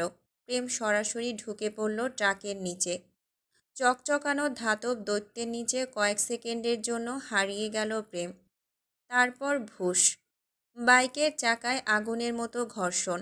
প্রেম বেরিয়ে এলো অন্য পাশ দিয়ে, গতি একটুও না কমিয়ে। এরিকের চোখে চমক স্পষ্ট। তাকোয়া বিস্ময়ে হাত দিয়ে মুখ চেপে ধরে। শুধু স্পিড দিয়ে জেতা যায় না ভাই আমার, প্রেম হেলমেটের নিচে ফিসফিস করে বলে আবারও সামনে এগিয়ে গেল। সামনে ব্রিজ, শেষ ল্যাপ। এরিক আর দেরি করল না। স্টিয়ারিং ধরে ডান দিকে চাপ দিল। প্রেমের বাইকের সামনে কাট মেরে গেল। ধুলো উড়ল চারপাশে। তবে বেপরোয়া প্রেম যে থামার ছেলে না। প্রেম এক ঝটকায় বাইক খেলিয়ে দিল সামনে, চাকা তুলে স্পিন। জিপের আলোয় প্রেমের চেহারাটা চকচক করে উঠল। 180 ডিগ্রি। মুহূর্তে এরিকের মুখ থমকে গেল। প্রেম বাঁকা হাসল। তারপর শেষ গতি। ব্রিজ পেরিয়ে ধোয়ার কুণ্ডলি উড়িয়ে সামনে ছুটে গেল প্রেম। এই রেসের রাজা প্রেম। অপরদিকে রিচার্ডের সমস্ত কর্ধ যেন বিস্ফোরিত হচ্ছে স্টিয়ারিংয়ের উপর। উত্তেজনায় তার শরীর ঘামে ভিজে একাকার। ঘাড়ের পাশে ফুলে উঠেছে নীলচে শিরা। গৌরবর্ণের হাত চেপে ধরা স্টিয়ারিংয়ের শক্তির চাপে রক্তজালিকা স্পষ্ট হয়ে আছে। নিঃশ্বাসগুলো ভারী আর দৃষ্টি আগুনের মতো জ্বলন্ত। ফোন হাতে তুলে 1 নম্বরে কল করল রিচার্ড। ওপাশে রিসিভ হতেই হিংস্র গর্জনে চেঁচিয়ে উঠল, কুত্তার বাচ্চা, আমি ফেরার আগে পালা, না হলে রক্তে ডুবিয়ে দেব সব। আমার রাজ্য থেকে আমার রানী পালায় কিভাবে? সবগুলোর কবর খুঁড়ব আমি। কল কেটে সঙ্গে সঙ্গে আরেকজনকে ফোন করল রিচার্ড। এবারও গলায় তেতে ওঠা আগুন। শহরের প্রতিটা রাস্তা, এয়ারপোর্ট সিল করে দাও। আমার অনুমতি ছাড়া একটা মাছিও যেন বাইরে যেতে না পারে। কথা শেষ করে ফোনটা পাশের সিটে ছুঁড়ে মারল রিচার্ড। বুক ওঠানামা করছে দ্রুত। শ্বাস যেন বুনো জন্তুর গর্জনের মতো। হঠাৎ কি মনে হতেই ঠোঁটের কোণে বাঁকা হাসি ফুটল। নিমিষেই তলিয়ে গেল সমস্ত কর্ধ। গাড়ির গতি ধীর করে ঠোঁটের কোণে ফিকে হাসি রেখে আওড়াতে থাকে, run, hide, struggle, all you want. It changes nothing. I will find you. I always do. You thought you could slip from my graves. Amazing. But now you will learn what true suffering means. I won't just break you, I will shatter you জান। Elizabeth, তুই কি করতে চাইছিস? সত্যি করে বল। মায়াকে কোল থেকে নামিয়ে উঠে দাঁড়ায় এলিজাবেথ। দেয়ালে টাঙানো নিজের ছবিটার দিকে এক ঝলক তাকিয়ে ফোঁস করে শ্বাস ফেলল। এরপর দৃষ্টি ফেরালো ইব্রাতের দিকে। কণ্ঠ করুণ, অনুনয়ের ছোঁয়া লেগে আছে। ইব্রাত, প্লিজ বোন আমার, আমাকে এখান থেকে বের হতে সাহায্য কর। ম্যানশনে এখন ন্যাসো ভাই ছাড়া কেউ নেই। সকল গার্ড সরিয়ে দেওয়া হয়েছে। এই অল্প কজনের চোখ ফাঁকি দেওয়া কঠিন কিছু না। পেছনে পুকুর পাড়ে কোনো গার্ড নেই, আমি নিজে দেখেছি। ইব্রাতের চোখে মুখে দ্বিধার ছায়া। কোলে ঘাপটি মেরে থাকা মাফির শরীরটা যেন আরও ভারী হয়ে এলো। ঠোঁট নড়ল ইব্রাতের। অস্ফুষ্ট স্বরে বলতে চাইল, কিন্তু। এর আগে এলিজাবেথ হাঁটু মুড়ে বসে পড়ল। ইব্রাতের হাত 2 হাতে চেপে ধরে মিনতি করে বলল, কোনো কিন্তু না, আমি জানি তুই পারবি। বোন প্লিজ। তুই কি কাউকে সন্দেহ করছিস? এক মুহূর্তে এলিজাবেথের উজ্জ্বল মুখ মলিন হয়ে গেল। বুকের ভেতর অস্থিরতা চেপে ধরে শ্বাসরুদ্ধ করে দেয়। গলাটা শুকিয়ে আসে, তবুও বলল, আমি খুব করে চাইছি আমার সন্দেহ যেন ভুল প্রমাণ হয়। কার কথা বললি তুই? ইব্রাতের প্রশ্ন এড়িয়ে গেল এলিজাবেথ। তবে ইব্রাত থামল না, পাল্টা প্রশ্ন ছুড়ে দিল, তুই ভাইয়াকে ভালোবাসিস? শরীরটা এক মুহূর্তে কেঁপে উঠল এলিজাবেথের। দেয়ালে টাঙানো ছবিটার দিকে আবারও চোখ গেল এলিজাবেথের। শিরশিরে অনুভূতি ভিজিয়ে দিল অন্তরাত্মাকে। ধীরে সুস্থে ইব্রাতের উৎকণ্ঠিত চোখে চোখ রেখে বলল, তাকে আমি এত ভালোবাসি যে তার জন্য নিজের জীবনও দিতে পারি। তাহলে কেন দূরে থাকছিস? শাড়ির আঁচল বুকের কাছে টেনে এলিজাবেথ উঠে বসল। মাথাটা ভারী হয়ে আছে। কাল সারা রাত ঘুম হয়নি। সকালে ঘটে যাওয়া ভয়াবহ ঘটনাগুলো এখনও রক্তের ভেতর দোলা দিচ্ছে। যা ঘটনা ঘটেছে তা তার নিজেরই হাতে। চেতনা ফিরে পাওয়ার পর রিচার্ডকে আর দেখেনি এলিজাবেথ। সময়ের ভারসাম্য মেপে এলিজাবেথ ধীরস্থিরভাবে বলল, কখনো কখনো দূরত্ব বাড়াতে হয় গুরুত্ব বোঝানোর জন্য। ইব্রাত তেতে উঠল।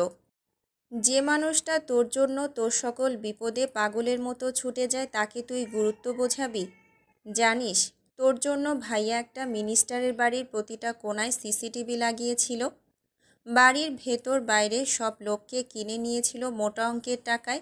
জানিস না, তুই যখন দেওয়ান মঞ্জিলে ছিলি তখন ভাইয়া একটা রাতও ম্যানশনে থাকিনি। দেওয়ান মঞ্জিলের বাইরে থেকেছে গাড়ির মধ্যে দিনের পর দিন শুধুমাত্র তোর জন্য। আর তুই সেই মানুষটাকে কষ্ট দিয়ে গুরুত্ব বোঝাতে চাস? একটা নিশ্চিত ভবিষ্যতের জন্য যে আমার কঠোর হতেই হবে বোন। মনে মনে আওড়ালো এলিজাবেথ। এলিজাবেথের নীরবতায় ইব্রাত আরও উদ্বিগ্ন হয়ে উঠল। এলিজাবেথ, ভাইয়া ফিরে তোকে না পেলে সব ধ্বংস করে ফেলবে। উনি ফেরার আগেই আমি ফিরে আসব। প্লিজ আমাকে সাহায্য কর। আমি আমার অতীতের রহস্য উন্মোচন করতে চাই। কিন্তু ভাইয়ার কানে খবর পৌঁছাতে দেরি হবে না। যদি জানতে পারে তুই পালিয়েছিস, যেখানে নিজের ইচ্ছা এসেছিস সেখান থেকে পালাতে যাব কেন? চোখ বড় বড় হয়ে গেল ইব্রাতের। মানে, তুই তো রাশিয়া ফিরে যাচ্ছিলি। এলিজাবেথ মুচকি হাসল। ধ্যাত, আমি জানতাম কিভাবে ওনাকে আড়াল থেকে বের করতে হয়। ইব্রাত হেসে মাফিকে কোলে নিয়ে উঠে দাঁড়ায়। ওকে যাচ্ছি, সাবধানে। ওকে বলেই বেরিয়ে গেল ইব্রাত। এলিজাবেথ এতক্ষণ শক্ত ছিল, কিন্তু ভেতরে ভেতরে যেন সে নিজেও এবার দ্বিধাগ্রস্ত হয়ে পড়ল। উত্তপ্ত নিঃশ্বাস ফেলে উঠে দাঁড়ায় এলিজাবেথ। মায়াকে কোলে নিতে গেলে সে নিজেও ছুটল তার অমাবস্যার মতো দেখতে স্বামীর পেছনে। তার পেটের ভেতরে ট্যাবলেটগুলোর বাপের কাছে এক দৌড়ে চলে গেল মালিককে রেখে। হতবম্ব এলিজাবেথ। কই, তারও তো জামাই আছে। সে তো এত জামাইয়ের ন্যাওটা না। আজব। ইব্রাত কাঁপা কাঁপা পায়ে রুমে ঢুকতেই দেখতে পেল ন্যাসো কেবিনেটের সামনে দাঁড়িয়ে কী যেন করছে। আজ রিচার্ড শুধু লুকাসকে নিয়েই বেরিয়েছে। ন্যাসোকে রেখে গেছে এলিজাবেথকে দেখার জন্য। ন্যাসোকে দেখা মাত্রই ইব্রাতের ভেতরটা কেমন যেন এলোমেলো হয়ে গেল। কিভাবে বলবে মিথ্যে যে মানুষটার জন্য তার জীবন এত রঙিন, যে লোকটা ভালোবাসবে না বলেই নিজের সবটুকু উজাড় করে দিয়েছে তাকে। লম্বা করে শ্বাস ফেলল ইব্রাত। গলা খাকারি দিয়ে কাইকুই করে বলল, থাক, আমি চলে যাই। ন্যাসো তাকালো দরজার সামনে দাঁড়িয়ে থাকা তার অষ্টাদশী বইয়ের দিকে। নিদারুণ এক হাসি ফুটল তার ঠোঁটে। সে হাতের কাজ ফেলে জানতে চাইল, আমাকে রেখে কোথায় যেতে চাও রাত? ইব্রাত সঙ্গে সঙ্গে মুখ ঘুরিয়ে দুই হাত বুকে ভাঁজ করে অভিমানী স্বরে বলল, যেখানে গেলে কেউ আমাকে সারাক্ষণ কোলে তুলে রাখবে। ন্যাসোর চোখে মৃদু শ্লেষের ছায়া। বইয়ের বুঝি কোলে উঠতে ইচ্ছে করছে? জো আপকা হুকুম বেগম সাহেবা।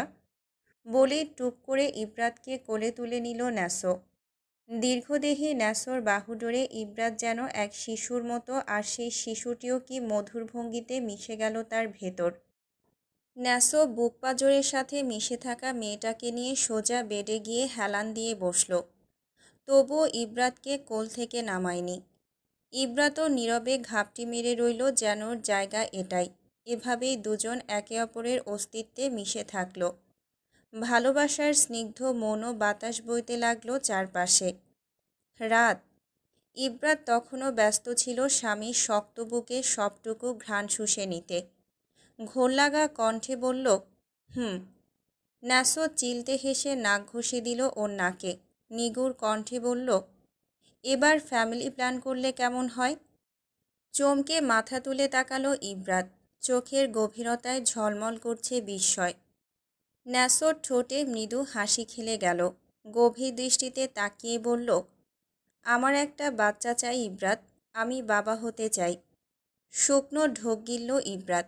কিন্তু আমার তো পিরিয়ড চলছে। বইয়ের সরল স্বীকারোক্তিতে ফিক করে হেসে দিল ন্যাসো। শব্দ করে চুমু খেলো ওর ললাটে। ইব্রাতের চোখ বুজে এলো আবেশে। ন্যাসো মেয়েটাকে বুকের সাথে চেপে ধরে মৃদুস্বরে বলল, এখন বলিনি, তুমি সুস্থ হও তারপর। ইব্রাত এবার সত্যি বিপাকে পড়ল। মাথায় এই চিন্তাই আসেনি। তার মানে তো পুরো প্ল্যানই ফ্লপ। নতুন কিছু ভাবতে থাকে ইব্রাত। ভাবনার মাঝে অন্যমনস্কভাবে আঙুলগুলো ন্যাসোর উরুতে আঁকিবুকি কাটতে লাগল। ন্যাসো নড়ে চড়ে উঠল। ধীরে ধীরে নিঃশ্বাস গরম হয়ে এলো। রাত, স্টপ। আমি কিন্তু ভুলে যাব তুমি অসুস্থ। অ্যান্টাই সোয়ার। এটা তোমার জন্য অনেক কষ্টকর হবে। টনক নড়ল ইব্রাতের। ভোলা ভালা চেহারা করে মাথা তুলে তাকাতেই এক ঝাপটায় ওকে বিছানায় ফেলে দিল ন্যাসো। সঙ্গে সঙ্গেই নিজেও উপর হয়ে ঝুঁকল ওর উপর। হতবিহ্বল ইব্রাত তাকিয়ে রইল ন্যাসোর বাদামি চোখ জোড়ার দিকে। এই চোখে এখন শুধুই নেশা, কামনা, কোনো সংযম নেই, নেই নিয়ন্ত্রণ। ঘাবড়ে গেল ইব্রাত। কিছু বোঝার আগেই ন্যাসো মুখ গুজে দিল ওর গ্রীবায়। শিউরে উঠল ইব্রাত, বিছানা খামচে ধরল। দাঁতের ছোট ছোট কামড়ে বারবারই কুঁকড়ে যাচ্ছে মেয়েটা। ন্যাসোর হাত অবাধ্য হতে থাকল। শরীর অনিয়ন্ত্রিত বেসামাল ভাবভঙ্গি। বিপাকে পড়ে গেল ইব্রাত। কুলকিনারা না পেয়ে হঠাৎই চেঁচিয়ে উঠল, আহ! ন্যাসো সঙ্গে সঙ্গে সরে গেল। ইব্রাতকে একটানে টেনে সোজা করে বসালো। অস্থির হয়ে উঠল সে। রাত, বেব, কি হয়েছে? আমি কি বেশি লিমিট ক্রস করে ফেলেছি? ইব্রাত কোনো জবাব দিল না। পেটে হাত চেপে হু হু করে কেঁদে উঠল। ওটাকে এখনই বের করুন, এখনই। ফুটবল খেলা শুরু করে দিয়েছে আমার পেটের ভেতর। আহ, কি ব্যথা! তাজ্জব বনে গেল ন্যাসো। গলা শুকিয়ে এলো। এটাকে বের করব মানে? কাকে? বাচ্চাকে। ছিটকে সরে গেল ন্যাসো, যেন মাথায় আকাশ ভেঙে পড়েছে। এসব কি বলছো তুমি? মাথা ঠিক আছে? ইব্রাত থরথর করে কাঁপতে কাঁপতে বলল, ভুল কি বলেছি হুঁ? আপনার বাচ্চা আমার পেটের ভেতর ফুটবলের মাঠ বানিয়ে নিয়েছে। দেখুন কেমন দৌড়াচ্ছে! জোরে চেঁচিয়ে উঠল ইব্রাত। ন্যাসোর মুখ দিয়ে আর কোনো শব্দ বের হলো না। কিছুই বুঝতে পারছে না সে। নিজেকে কিছুটা ধাতস্থ করে ইব্রাতের কাছে ফিরে গেল আবার। কিন্তু রাত, আমি তো এখনও তেমন কিছুই করিনি। তাহলে পেটে ব্যথা করছে কেন? ইব্রাত ন্যাসোর হাত ধরে নিয়ে গেল নিজের তলপেটে। ঠোঁট ভেঙে বলল, এখানে খুব ব্যথা করছে। ন্যাসোর বুকে পানি আসে। ভুল ইব্রাতের নয়, ভুল তার। কেন এমন একটা বাচ্চা মেয়েকে বিয়ে করল? একটানে ইব্রাতকে কোলে তুলে নিল ন্যাসো। বউয়ের তলপেটে ধীরে ধীরে হাত বুলিয়ে দিতে দিতে বলল, এই সময় এমন হয়। পেনকিলার দিচ্ছি, এখনই ঠিক হয়ে যাবে জান। ইব্রাত নাক টানতে টানতে বলল, এগুলোতে হবে না, এগুলোর শক্তি কম। আপনি নতুন শক্তিশালী ওষুধ এনে দিন। ভড়কে গেল ন্যাসো। ওষুধ আবার শক্তিশালী হয় নাকি? তার অবুঝ বউ হয়তো পাওয়ারফুল ওষুধের কথা বলছে। কথা বাড়ালো না, কারণ এই সময় মেয়েদের মেজাজ যে তুচ্ছ কথাতেই চটে যেতে পারে সেটা সে খুব ভালো করেই জানে। আচ্ছা, আমি কাউকে দিয়ে ভালো ওষুধ আনাচ্ছি। হঠাৎই ইব্রাত ঝড়ের মতো ন্যাসোর কোল থেকে নেমে গেল। চমকে উঠে ন্যাসো বলল, কি হলো? আপনি আমাকে মেরে ফেলতে চাইছেন, তাই না? কি যা তা বলছো? তাহলে বললেন কেন যে কাউকে দিয়ে আনাচ্ছেন? দেখুন, আপনাদের শত্রুর অভাব নেই। যদি কেউ ব্যথার ওষুধের বদলে বিষ দিয়ে দেয় তখন? থমকে গেল ন্যাসো। এবারও কথা বাড়ানোর ইচ্ছে হলো না তার। উঠে পকেটে মানিব্যাগ গুছতে গুছতে বলল, হট ওয়াটার ব্যাগ পাঠাচ্ছি, ওটা পেটে দিয়ে রাখো। কিছুক্ষণের জন্য অন্তত আরাম পাবে। আমি এক্ষুনি আসছি। দরজার কাছে যেতেই পেছন থেকে ডেকে উঠল ইব্রাত, আই লাভ ইউ। সেখানেই থমকে গেল ন্যাসোর পা। ধীরে পেছন ফিরল সে। ঠোঁটের কোণে ফুটে উঠল চিলতে হাসি। প্রতিউত্তর দিতেই যাচ্ছিল তখনই ইব্রাত বলে উঠল, যাওয়ার আগে একবার বলে যান, এসে যদি দেখেন মরে গেছি। খুশি মেজাজ মুহূর্তেই হিংস্রতায় রূপ নিল। ন্যাসো বিদ্যুতের মতো ছুটে গিয়ে চেপে ধরল ইব্রাতের গলা। ওর নিকষ বাদামি চোখ দাউ দাউ আগুন হয়ে জ্বলছে। পুরো রুম কাঁপিয়ে চিৎকার করে উঠল ন্যাসো, আজকেই প্রথম, আজকেই শেষ। নেক্সট টাইম মুখ থেকে এই শব্দটা বের হলে মাটি চাপা দিয়ে দেব। বলেই হিংস্রতায় কামড়ে ধরল ইব্রাতের ঠোঁট। যেখানে সব সময় ছুঁয়ে থাকত নিদারুণ কোমলতা, আজ সেখানে শুধুই আগুন, রাগ আর প্রতিহিংসা। তবে ইব্রাতের একটুও কষ্ট হলো না, রাগও হলো না। বরং ঠোঁটের কোণ বেয়ে গড়িয়ে পড়া রক্তের সাথে টপ টপ করে ঝরতে লাগলো অশ্রু, প্রাপ্তির অশ্রু। নিজের সমস্ত আক্রোশ মিটিয়ে ন্যাসোকে ছাড়ল। চুলের মুঠি ধরে কপালের সাথে কপাল চেপে বলল কাট কাট কণ্ঠে, আই লাভ ইউ ইনফিনিটি। যেদিন হারিয়ে যাবে সঙ্গে করে নিয়ে যেও। বলেই হনহনিয়ে বেরিয়ে গেল ন্যাসো। একটা শব্দ বের করল না ইব্রাত। শুধু ঠোঁটের ফাঁক গলে ছুটে বেরিয়ে এলো এক প্রাপ্তির হাসি। সেই হাসি মিলিয়ে গেল আকাশে বাতাসে। হঠাৎ দরজার পাশ থেকে উকি দিল এলিজাবেথ। ইব্রাত হেসে মাথা নাড়াতেই এলিজাবেথ ছুটে গেল। ছুটে গিয়েও আবার ফিরে এলো এলিজাবেথ।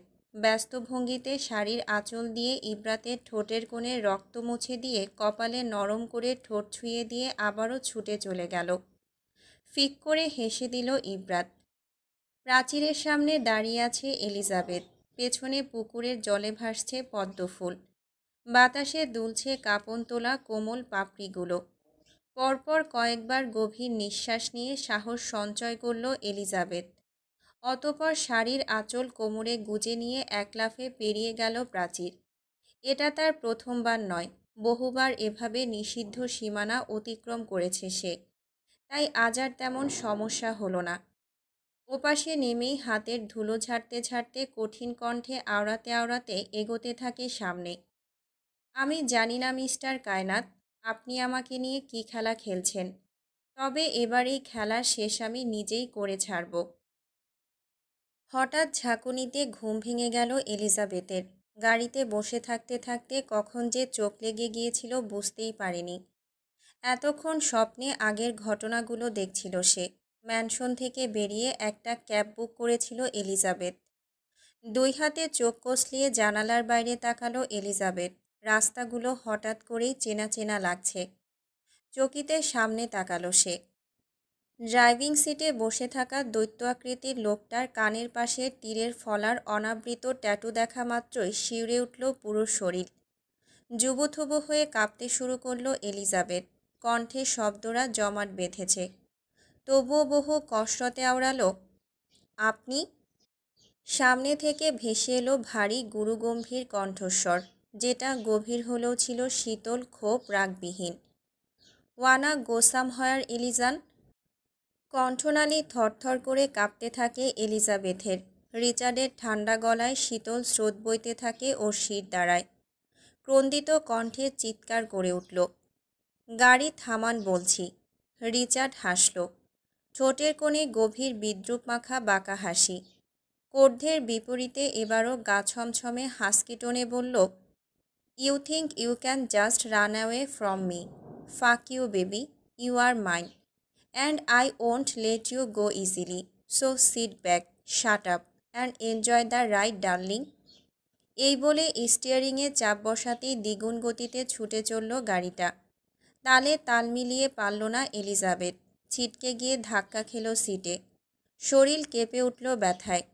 প্লিজ গাড়ি থামান, আমার ভয় করছে। থামাবো? ওকে, থামাচ্ছি। রিচার্ড হঠাৎই ব্রেক কষল তীব্র বেগে।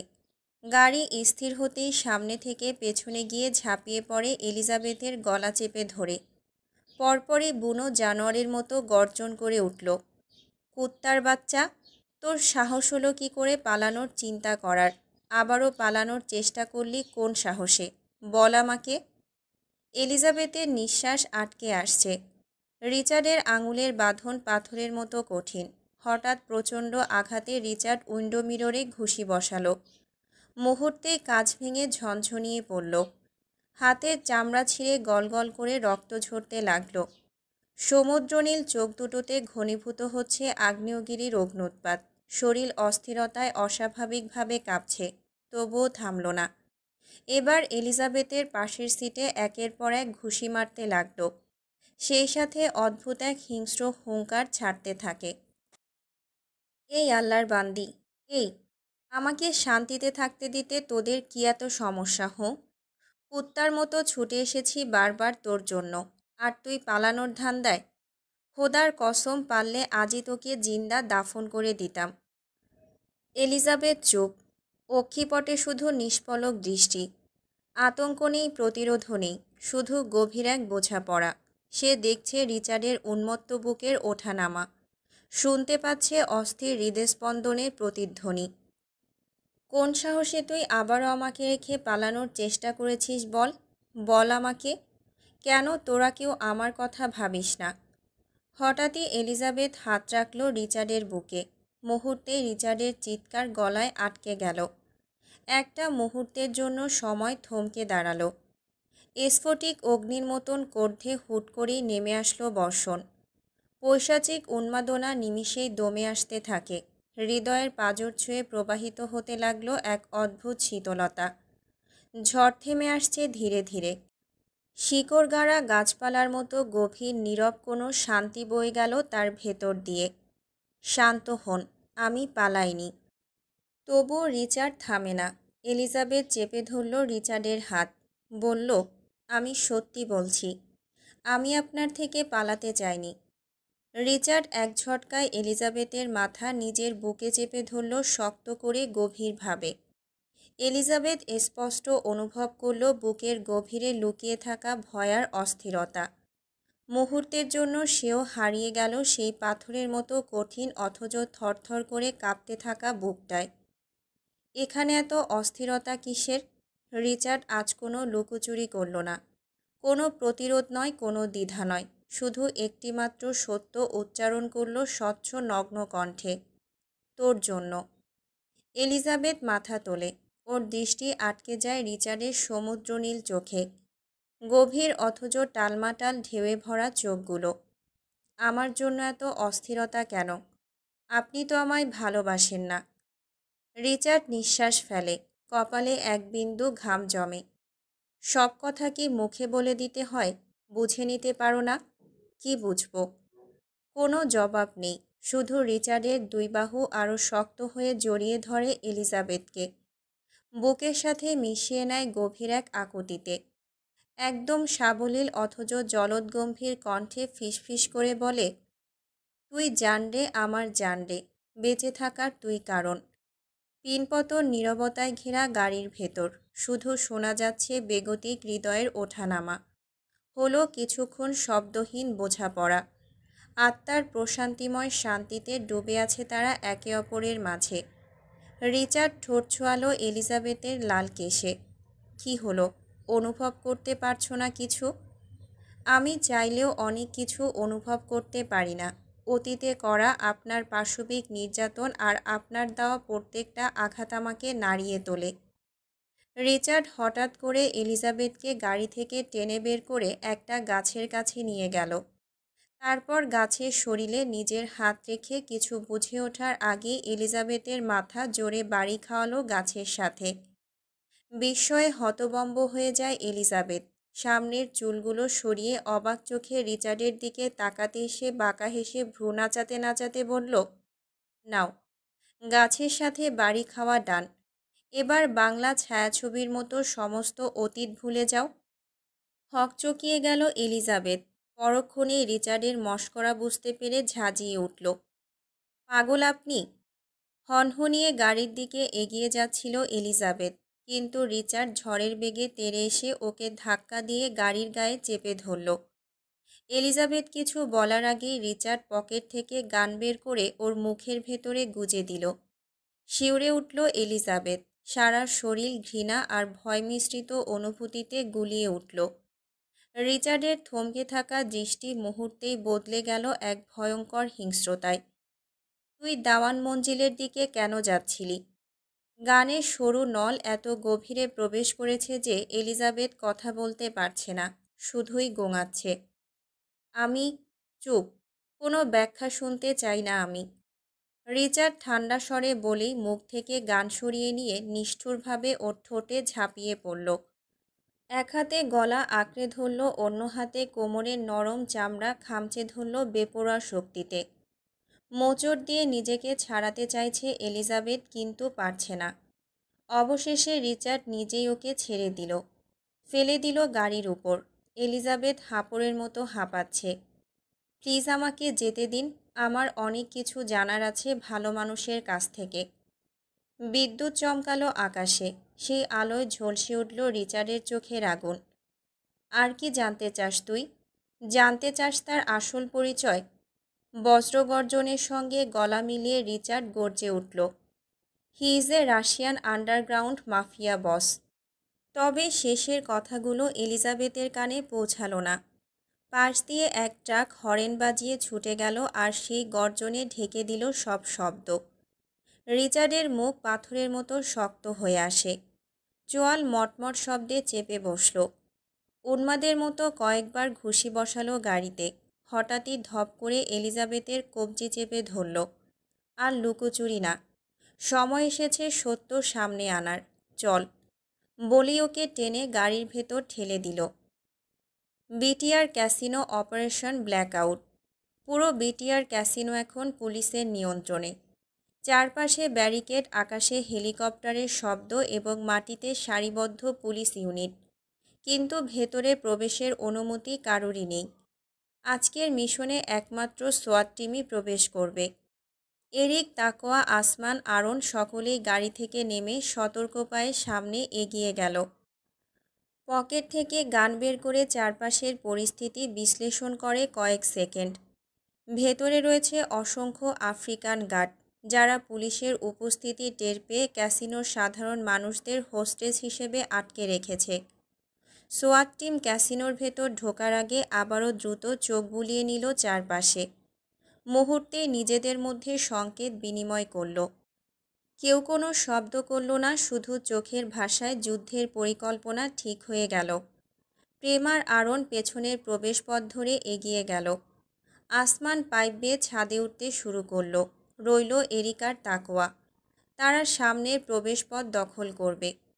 তাকোয়া এরিকের দিকে তাকিয়ে বাঁকা হাসল, হেসে হাতের এক ঝটকায় ছেড়ে দিল চুলগুলো। আজ নিজের মোহময় উপস্থিতি কাজে লাগানোর সময়। তাকোয়া এলোমেলো পায়ে রহস্যময় ভঙ্গিতে এগিয়ে গেল ক্যাসিনোর প্রধান ফটকের দিকে। এরিক গান পজিশনে এনে দরজার আড়ালে লুকালো। তাকোয়া দরজায় নক করতেই ভেতর থেকে একজন দরজার ফাঁক দিয়ে তাকালো। তার চোখে চোখ পড়তেই তাকোয়ার মনোযোগ কেন্দ্রীভূত করল। মৃদু হাসল, লোকটা স্থির হয়ে গেল যেন সম্মোহিত। মুহূর্তের মধ্যেই সে তাকোয়ার ইশারায় দরজা খুলে দিল। তারপর সব কিছু ঘটল বিদ্যুতের গতিতে। তাকোয়া ঢুকতে না ঢুকতেই গার্ডরা গুলি তুলল, কিন্তু বুলেটের ঝাঁক শরীর স্পর্শ করার আগেই এরিক ছায়ার মতো বেরিয়ে এলো দরজার আড়াল থেকে। একের পর এক নিখুঁত শটে কয়েকজন গার্ডকে নামিয়ে দিল সে। তাকোয়া নিজেও অস্ত্র বের করে গুলি ছুড়ল। বুম! একটা গ্রেনেড বিস্ফোরিত হলো এক কোণায়। প্রেম, আসমান, আরন ভেতরে ঢুকে পড়েছে। মুহূর্তের মধ্যে চারদিক থেকে শুরু হলো ভয়ঙ্কর বন্দুক যুদ্ধ। গুলি ছুটছে, জানালার কাচ চূর্ণবিচূর্ণ হয়ে পড়ছে। চেয়ারের উপর পড়ে থাকা কার্ডের ডেকগুলো বাতাসে উঠছে। হোস্টেজরা আতঙ্কে টেবিলের নিচে লুকিয়ে আছে। সোয়াট টিম সংখ্যায় কম হলেও তাদের প্রশিক্ষণ আর দক্ষতা প্রতিটা মুহূর্তে প্রমাণ করে দিচ্ছে। তাকোয়া সুযোগ বুঝে এগিয়ে গিয়ে দ্রুত হোস্টেজদের বের করে দিল। বাইরে অপেক্ষারত পুলিশরা আহতদের উদ্ধার করতে শুরু করলো। তবে ভেতরের যুদ্ধ এখনও শেষ হয়নি। বুম বুম বুম, সাততলা ভবন কেঁপে উঠছে প্রচণ্ড গুলির শব্দে। একে অপরকে দমন করার চেষ্টায় লড়ছে সবাই। সোয়াট টিমকে ঠেকানো সহজ নয়। ধাওয়া পাল্টা ধাওয়া, কভার ফায়ার, দ্রুত মুভমেন্ট, প্রতিটা মুহূর্ত যেন সিনেমার দৃশ্য। এই লড়াইয়ে এক পক্ষ টিকবে, আরেক পক্ষ ধুলোয় মিশে যাবে। আর শেষ পর্যন্ত টিকে যায় সোয়াট টিম। গুলির শব্দে দুলছিল সিঁড়ি। দ্রুত গতিতে ফায়ার করতে করতে সিঁড়ির কিনারায় চলে গিয়েছিল এরিক। হঠাৎ এক মুহূর্তের অসাবধানতায় পা হড়কে গেল। ভারসাম্য হারিয়ে নিচে পড়তে যেতে নিলে শক্ত একটা হাত বিদ্যুৎ গতিতে এসে তার কবজি আঁকড়ে ধরল। এরিক চমকে তাকিয়ে দেখল প্রেম। ঠোঁটের কোণে বিদ্রূপ মাখা হাসি, চোখে সেই চিরচেনা তাচ্ছিল্য। তাদের সম্পর্ক সাপে নেউলে হলেও প্রেমের এই অপ্রত্যাশিত সাহায্যে হতবাক হয়ে গেল এরিক। প্রেম কোনো কথা না বলে স্রেফ এক ঝটকায় ওকে টেনে তুলে দাঁড় করালো। তারপর আর একবারও পেছন না তাকিয়ে হনহনিয়ে সামনের দিকে এগিয়ে গেল। এরিক গভীর দৃষ্টি নিয়ে ওর দিকে চেয়ে রইল। হঠাৎই বলে উঠল, তুমি সহযোগী হিসেবে ততটাও খারাপ নও। এখনও সময় আছে, সত্য সামনে আসার আগে নিজেই প্রকাশ্যে বেরিয়ে আসো। ভার কমবে পাপের। প্রেম এক মুহূর্তের জন্য থামল না, একবারও ফিরে তাকালো না। নিঃশব্দে বাহুর রক্ত মুছতে মুছতে সিঁড়ির উপরের দিকে অদৃশ্য হয়ে গেল। এরিক গভীর শ্বাস ছাড়ল, তপ্ত ভারী অজানা বোঝায় চাপা শ্বাস। আহত শরীর, ক্ষতবিক্ষত কপাল, রক্তে ভেজা পোশাকে এরিক, আসমান, আরন, তাকোয়া, প্রেম একে একে গিয়ে দাঁড়ালো রুফটপের লিফটের সামনে। তাদের নিঃশ্বাস ভারী হয়ে ছুটছে, চোখে ধকধক করছে উত্তেজনা। এটাই একমাত্র লিফট যা সরাসরি বেসমেন্টে যায়। আরেকটা গোপন পথ আছে জঙ্গলের ভেতর দিয়ে, কিন্তু তার খোঁজ শুধু তাকবীর আর রিচার্ডই জানে। রিচার্ড জানলেও এরিককে কিছুই বলেনি সেই ব্যাপারে। সকলেই পিঠ ঠেকিয়ে দাঁড়িয়ে আছে, ব্যথায় কুঁকড়ে উঠছে শরীর, কিন্তু কেউই মুখে কিছু বলছে না। এরিক লিফটের কন্ট্রোল প্যানেলের দিকে তাকিয়ে রইল পাসওয়ার্ড প্রোটেক্টেড দেখে। ভুল পাসওয়ার্ড 3 বার দিলে চিরতরে লক হয়ে যাবে। সকলের মুখে দুশ্চিন্তার ছায়া। সময় খুব কম, কিন্তু এখন ভুল করারও সুযোগ আছে। তাকোয়ার আসমান মেঝেতে পড়ে আছে, তাদের শরীর আর সায় দিচ্ছে না। বিশেষ করে তাকোয়া, ভেতরে ভেতরে সে নিঃশেষ হয়ে যাচ্ছে। এরিক জানে তাকবীরের অতীতের প্রতিটা অন্ধকার কোণ। সে চাইলে অনেক কিছু পারত, সত্যগুলোর সামনে এনে তাকবীরের জীবন এলোমেলো করে দিতে। কিন্তু রিচার্ডের নির্দেশ পরিষ্কার ছিল, যতটুকু করতে দিচ্ছি ততটুকুই, এর বেশি একদমই না। এরিক সীমা লঙ্ঘন করেনি, কিন্তু সে জানত সব কিছুর কারণ। অতীতের সমস্ত ধূলিকণা সে নিজে খুঁড়ে বের করেছে। লিফটের সামনে দাঁড়িয়ে প্রথমে এরিক তাকবীরের জন্মসাল দিল। বিপ বিপ, অস্বীকৃতি। এরপর এলিজাবেথের জন্মসাল দিল। বিপ বিপ, এখনও কাজ হলো না। এরিকের বুকের ভেতর অস্থিরতা বেড়ে চলেছে। নিঃশ্বাস ভারী হয়ে আসছে, সময় কমে আসছে। সকলে ভয় কাতুরে চোখে তাকিয়ে আছে এরিকের দিকে। শেষ চেষ্টা। এরিক কাঁপা কাঁপা হাতে দিল ছায়ামালতীর মৃত্যুশাল। বিপ টিং। এক মুহূর্তে নিস্তব্ধতার পর সঙ্গে সঙ্গে খুলে গেল লিফটের দরজা। সকলের চোখে মুখে আনন্দের ঝলক উঠল। এরিক এক পা পিছিয়ে লিফটে ঢুকল। দরজার ফ্রেমে এক মুহূর্ত দাঁড়িয়ে তাকালো তাদের দিকে। ঠোঁটের কোণে অদ্ভুত এক হাসি। তারপর ঝট করে দরজা বন্ধ হয়ে গেল। ওরা ছুটে গেল, কিন্তু ততক্ষণে দেরি হয়ে গেছে। লিফট নিচে নেমে যাচ্ছে একা এরিককে নিয়ে। নিচে নামতেই এরিকের গা শিউরে উঠল। এটা কোনো মানুষের থাকার জায়গা হতে পারে না। চারপাশে জমে থাকা আবর্জনার স্তূপ, দেওয়ালের গায়ে কালো কালো ছোপ। পচা গন্ধে বাতাস ভারী হয়ে আছে। নেই কোনো জানালা, নেই কোনো আলোর চিহ্ন। এই ঘুটঘুটে অন্ধকারের মধ্যে কোথাও থেকে গোঙানির শব্দ ভেসে আসছে। বুকের ভেতর ধপ করে উঠল এরিকের। সে এগিয়ে গেল। ভেতরে প্রবেশ করতেই পায়ের নিচের মাটি সরে গেল তার। চোখের সামনে যা দেখল তাতেই নিঃশ্বাস বন্ধ হয়ে এলো। ঠোঁটের ফাঁক গলিয়ে আহত স্বর বেরিয়ে এলো, নাসা। নাতাশা তখনও তলপেটে হাত চেপে ধরে গোঙাচ্ছে। কপাল থেকে চুইয়ে চুইয়ে পড়ছে গরম রক্ত। যন্ত্রণায় কুঁকড়ে যাওয়া শরীর, শুকিয়ে আসা ঠোঁট। সে অসহায়ভাবে তাকায় এরিকের দিকে। পানি ভেঙে গেছে প্রসবের যন্ত্রণায়, ফ্যাকাশে হয়ে গেছে এক সময়কার লাবণ্যময় মুখ। এরিককে দেখা মাত্রই চোখের কোণে জল জমল নাতাশার। কণ্ঠের সমস্ত শক্তি একত্র করে ডাকল, রিক। এরিক স্তব্ধ হয়ে তাকিয়ে আছে নাতাশার ফোলা পেটের দিকে। নাতাশা গর্ভবতী। নাতাশা প্রসবের যন্ত্রণায় আবারও চিৎকার করে উঠল। আর সহ্য করতে পারল না এরিক। ছুটে গিয়ে ওকে জাপটে ধরল। শক্ত করে বুকে চেপে নিল নাতাশাকে, যেন এত বছরের দূরত্ব, সমস্ত দহন এক নিমিষেই শেষ হয়ে গেল। নাতাশা এরিকের জ্যাকেট খামচে ধরে হাউমাউ করে কেঁদে উঠল।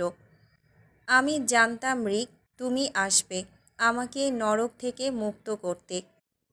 এরিক কিছুই বলল না। তার ঠোঁট নেমে এলো নাতাশার রক্তাক্ত মুখে। একের পর এক উন্মত্ত চুম্বনে ভরিয়ে দিচ্ছে সারা মুখ। নাতাশা কাঁপতে কাঁপতে বলল, রিক, আমাদের বাচ্চাকে বাঁচাও। এক ঝটকায় মুখ তুলে তাকালো এরিক। আমাদের বাচ্চা? হ্যাঁ, আমাদের সন্তান। রিক, ওকে বাঁচাও। এই ভয়ানক পরিস্থিতির মাঝেও এরিকের বুকের ভেতর কেমন একটা উষ্ণ ঢেউ খেলে গেল। আর এক মুহূর্ত দেরি করল না সে। নাতাশার মাথার নিচে বালিশ রেখে তাকে শুইয়ে দিয়ে দ্রুত চলে গেল পায়ের কাছে। তারপর শুরু হলো যুদ্ধ। নাতাশার আত্মার মতো কালোই কক্ষে এরিক তার সমস্ত শক্তি দিয়ে লড়ল। যন্ত্রণার পাহাড়ের নিচে পড়ে থাকা এক নারীকে নতুন জীবনে ফিরিয়ে আনল। দীর্ঘ প্রচেষ্টার পর ক্ষণিকের নীরবতার মাঝে এক নরম নিষ্পাপ কান্নার শব্দ প্রতিধ্বনিত হলো ঘরে। একটা সুস্থ পুত্র সন্তান জন্ম দিতে সক্ষম হয় নাতাশা। এরিক গায়ের গেঞ্জি খুলে তাতে মুড়িয়ে সন্তর্পণে শিশুটিকে তুলে নিল। তারপর ধীর পায়ে এগিয়ে গিয়ে নাতাশার বুকে রাখল শিশুটিকে। নাতাশা শিশুটিকে আঁকড়ে ধরে আবারও হুড়মুড়িয়ে কেঁদে উঠল। কাঁদল এরিকও। দীর্ঘদিনের অপেক্ষার অবসান ঘটল একরাশ কান্নায়। এরিক দুজনকে একসাথে বুকের সাথে মিশিয়ে নিল। মাছ ধরার জালের মতো চারপাশ থেকে ঘিরে ফেলা হয়েছে তাকবীরকে। সে সম্পূর্ণ বন্দি আজ চারদিক থেকে। পেছনে পড়ে আছে রেয়ানের নিথর দেহ। অতিরিক্ত রক্তক্ষরণে চেতনা হারিয়েছে সে। পায়ে গভীর ক্ষত, তাজা রক্তে মাটি লাল হয়ে আছে, যদিও এখন শুকিয়ে গিয়েছে। মাছি ভো ভো করছে রক্তের উপর। তাকবীর স্তব্ধ হয়ে তাকিয়ে আছে জঙ্গলের ফাঁক গলে দৃশ্যমান বিটিআর ক্যাসিনোর দিকে। ওপরে ধোয়ার কুণ্ডলী, ভেতরে আগুনের লেলিহান শিখা। সব কিছুই নিমেষে ধ্বংস হয়ে গেল। সে এখান থেকেও অনুভব করতে পারছে তার পাপের সাম্রাজ্যের পতন। ঠিক কী হচ্ছে ভেতরে। তখন জঙ্গলে ছুটে আসার মুহূর্তে বিস্ফোরণের যে শব্দ কানে বেজেছিল, সেটা আর কোথাও নয়, সেই গোপন সুড়ঙ্গ পথেই। আর তারপরই গাছের উপর থেকে ঝপ করে নেমে আসে জাল। সব কিছু এত দ্রুত ঘটেছে যে তাকবীর কিছু বুঝে ওঠার আগেই এক ভয়ঙ্কর শিকারীর মতো ফাঁদে আটকা পড়ে যায় সে। রেয়ান কিছু করার আগেই অন্ধকারের মাঝ থেকে ভেসে আসে একটা গুলি। রেয়ানের পায়ের মাংস ছিঁড়ে ঢুকে গেল গুলিটা। আর তখন থেকেই তাকবীর জঙ্গলের মাঝে একা, পুরোপুরি অবরুদ্ধ। ঠিক যেমন শিকারী তার শিকারকে ফাঁদে ফেলে, রিচার্ডও আজ তাকবীরকে তেমনই ফাঁদে ফেলেছে। চোখের সামনে সবটা ধ্বংস হয়ে যাচ্ছে। আগুনের লেলিহান শিখা, ধ্বংসস্তূপের গুঁড়ো ধুলোয় ঢেকে যাচ্ছে পরিচিত পৃথিবী। একে একে বেরিয়ে আসছে নৃশংস সব সত্য, রক্তের দাগে লেপ্টে যাচ্ছে বাতাস। তবুও তাকবীরের ভ্রুক্ষেপ নেই।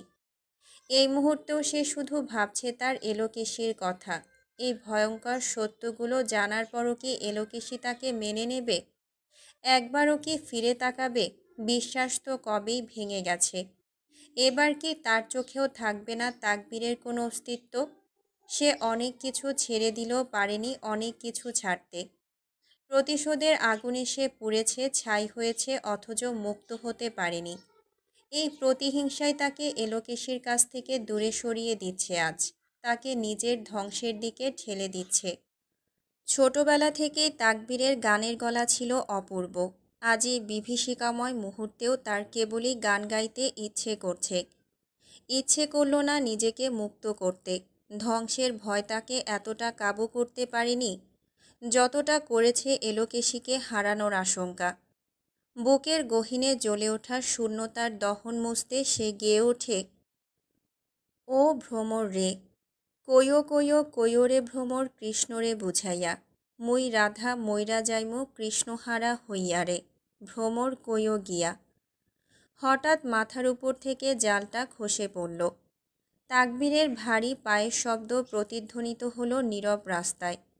এক পা দুই পা সামনে এগোতেই এরিক পথরোধ করল। কোলে সাদা গেঞ্জিতে মোড়ানো এক নবজাতক, লাল টুকটুকে ঠোঁট, ছোট ছোট চোখগুলো একদম এরিকের মতো। বাচ্চাটার দিকে এক মুহূর্ত তাকিয়ে ফাঁপা দৃষ্টিতে তাকবীর চাইল এরিকের চোখে। তাহলে এটাই ছিল সোয়াট টিমের মিশন? পুরো ছক বুঝতে বেশি সময় লাগলো না তাকবীরের। কিন্তু সে তো এই শিশুকে নিজের করে চায়নি। সে চেয়েছিল এই শিশুর হাত ধরে এলোকেশীর শূন্যকোল পূর্ণ করে তাকে নিজের করে নিতে। তাকবীরের ভেতর তখনও শুধু এলিজাবেথকে হারিয়ে ফেলারই ভয়। এরিক কোনো কথা না বলে হঠাৎই একটা নীল ফাইল ছুঁড়ে দিল তাকবীরের মুখের উপর। তাকবীর সেটাকে হাতে তুলে নিল। শরীরটা যেন মৃতপ্রায়। এরিক শিশুটিকে বুকের সঙ্গে চেপে ধরে রুষ্ট কণ্ঠে বলল, মৃত্যু তোর জন্য অনেক সহজ শাস্তি হয়ে যেত, তাই তোকে জীবন দিয়ে গেলাম। তবুও তুই বাঁচবি না। তোকে পাপের শাস্তি দুনিয়াতেই উপভোগ করতে হবে। চলে গেল এরিক তাকবীরের শরীরে থুতু ছুঁড়ে। তাকবীর নিস্তেজ ভঙ্গিতে ফাইলের দিকে তাকালো। এক ঝটকায় যেন সমস্ত রক্তে শিহরণ বয়ে গেল। পায়ের তলানি কেঁপে উঠল। সেখানে দুটো রিপোর্ট, একটা ডেথ সার্টিফিকেট, আরেকটা ডিএনএ টেস্ট রিপোর্ট। তার দৃষ্টি থমকে গেল মোটা করে লেখা ডিএনএ পজিটিভ শব্দের উপরে। হাত দুটো অসাড় হয়ে ঝুলে পড়ল। তাহলে কি তার এতদিনের সংগ্রাম ভুল মানুষের জন্য ছিল? পুরো জীবনই বৃথা গেল? তাকবীর স্তব্ধ হয়ে দাঁড়িয়ে রইল নির্জন রাস্তায়। ঝিরিঝিরি বৃষ্টি পড়তে শুরু করে। হঠাৎই বিপরীত দিক থেকে তীব্র গতিতে ছুটে আসতে লাগলো একটা মালবাহী লরি। গাড়ির হর্ন তার কানে পৌঁছায় না। সে নিস্তেজ একটা ঝড়ের কেন্দ্রবিন্দুতে দাঁড়িয়ে আছে যেন। হঠাৎ পেছন থেকে পরিচিত কণ্ঠস্বর ভেসে এলো, ভালো মানুষ, কি করছেন আপনি? এলোকেশে সেই ডাকেও আজ সাড়া দিল না তাকবীর। এলিজাবেথ ছুটে আসছে, চোখে ভয়। পেছনে রিচার্ড গাড়ির ভেতর বসে শক্ত চোখে তাকিয়ে আছে তাকবীরের দিকে। বৃষ্টি বাড়ছে, পিচ ঢালা রাস্তা ভিজে চকচক করছে। এলিজাবেথ পৌঁছে টানতে লাগলো তাকবীরকে। ওকে রাস্তার মাঝখান থেকে সরানোর চেষ্টা করলো, কিন্তু তাকবীর নড়ে না। তার পা যেন আজ রাস্তার সঙ্গে শেকলবন্দি হয়ে গেছে। আপনি এটা কি করছেন? আপনি এমনটা করতে পারেন না। কি করছেন আপনি? কেন এমন করছেন? সরে আসুন। এলিজাবেথ শত চেষ্টা করেও 1 ইঞ্চি সরাতে পারল না তাকবীরকে। কাঁধ ধরে ঝাঁকিয়ে বলল, আপনি এভাবে মরতে পারেন না। আমার অনেক প্রশ্ন আছে আপনার কাছে। আমার ড্যাডের নাম ওই ফাইলগুলোতে কেন ছিল? বলুন না ভালো মানুষ। তাকবীর যেন নিস্তব্ধতার গভীরে তলিয়ে যাচ্ছে। রিচার্ড দূর থেকে সব দেখছে। তার অভিব্যক্তিতে চাপা ক্ষোভ। এলিজাবেথ এবার বাধ্য হয়ে তাকবীরের পেছনে ঢাল হয়ে দাঁড়ালো। লরির তীর্যকালো চোখে পড়তেই হাত দিয়ে চোখ ঢেকে ফেলল। ঠিক তখনই তাকবীর টলল। এলিজাবেথকে ধাক্কা দিয়ে সরিয়ে দিল লরির পথ থেকে।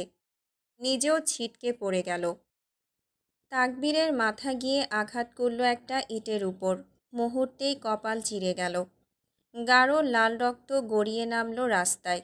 বৃষ্টির পানিতে ধুয়ে যেতে লাগলো সেই অভিশপ্ত রক্ত। এলিজাবেথ ছুটে গিয়ে তাকবীরের কাছে পৌঁছালো। মানুষটা যেন কাদার সাথে মিশে যাচ্ছে। শারীরিক ক্ষত ও মানসিক যন্ত্রণা এক হয়ে তাকে জর্জরিত করছে। এত বড় ধাক্কা আর রক্তক্ষরণের ভার শরীর আর সইতে পারল না। এলিজাবেথ অবাক হয়ে তাকবীরের মাথা নিজের কোলে তুলে কাটা জায়গায় চেপে ধরল। তবুও রক্তক্ষরণ থামে না। হঠাৎ চোখ গেল পাশে পড়ে থাকা রিপোর্টটার দিকে। বৃষ্টির পানিতে উপরের লেখাগুলো মুছে গেলেও নিচের লেখা এখনও স্পষ্ট। ডিএনএ টেস্টের রিপোর্ট দেখার সঙ্গে সঙ্গে এলিজাবেথের হাত থেকে ফাইলটা ছিটকে পড়ল।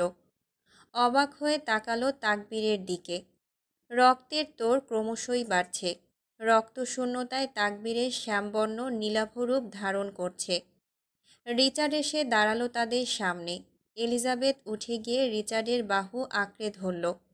আহাজারি স্বরে বলতে থাকলো, প্লিজ ওনাকে হসপিটালে নিয়ে যাওয়ার ব্যবস্থা করুন, লোকটা মারা যাবে। এত পাষাণ হবেন না, আপনারই তো ভাই।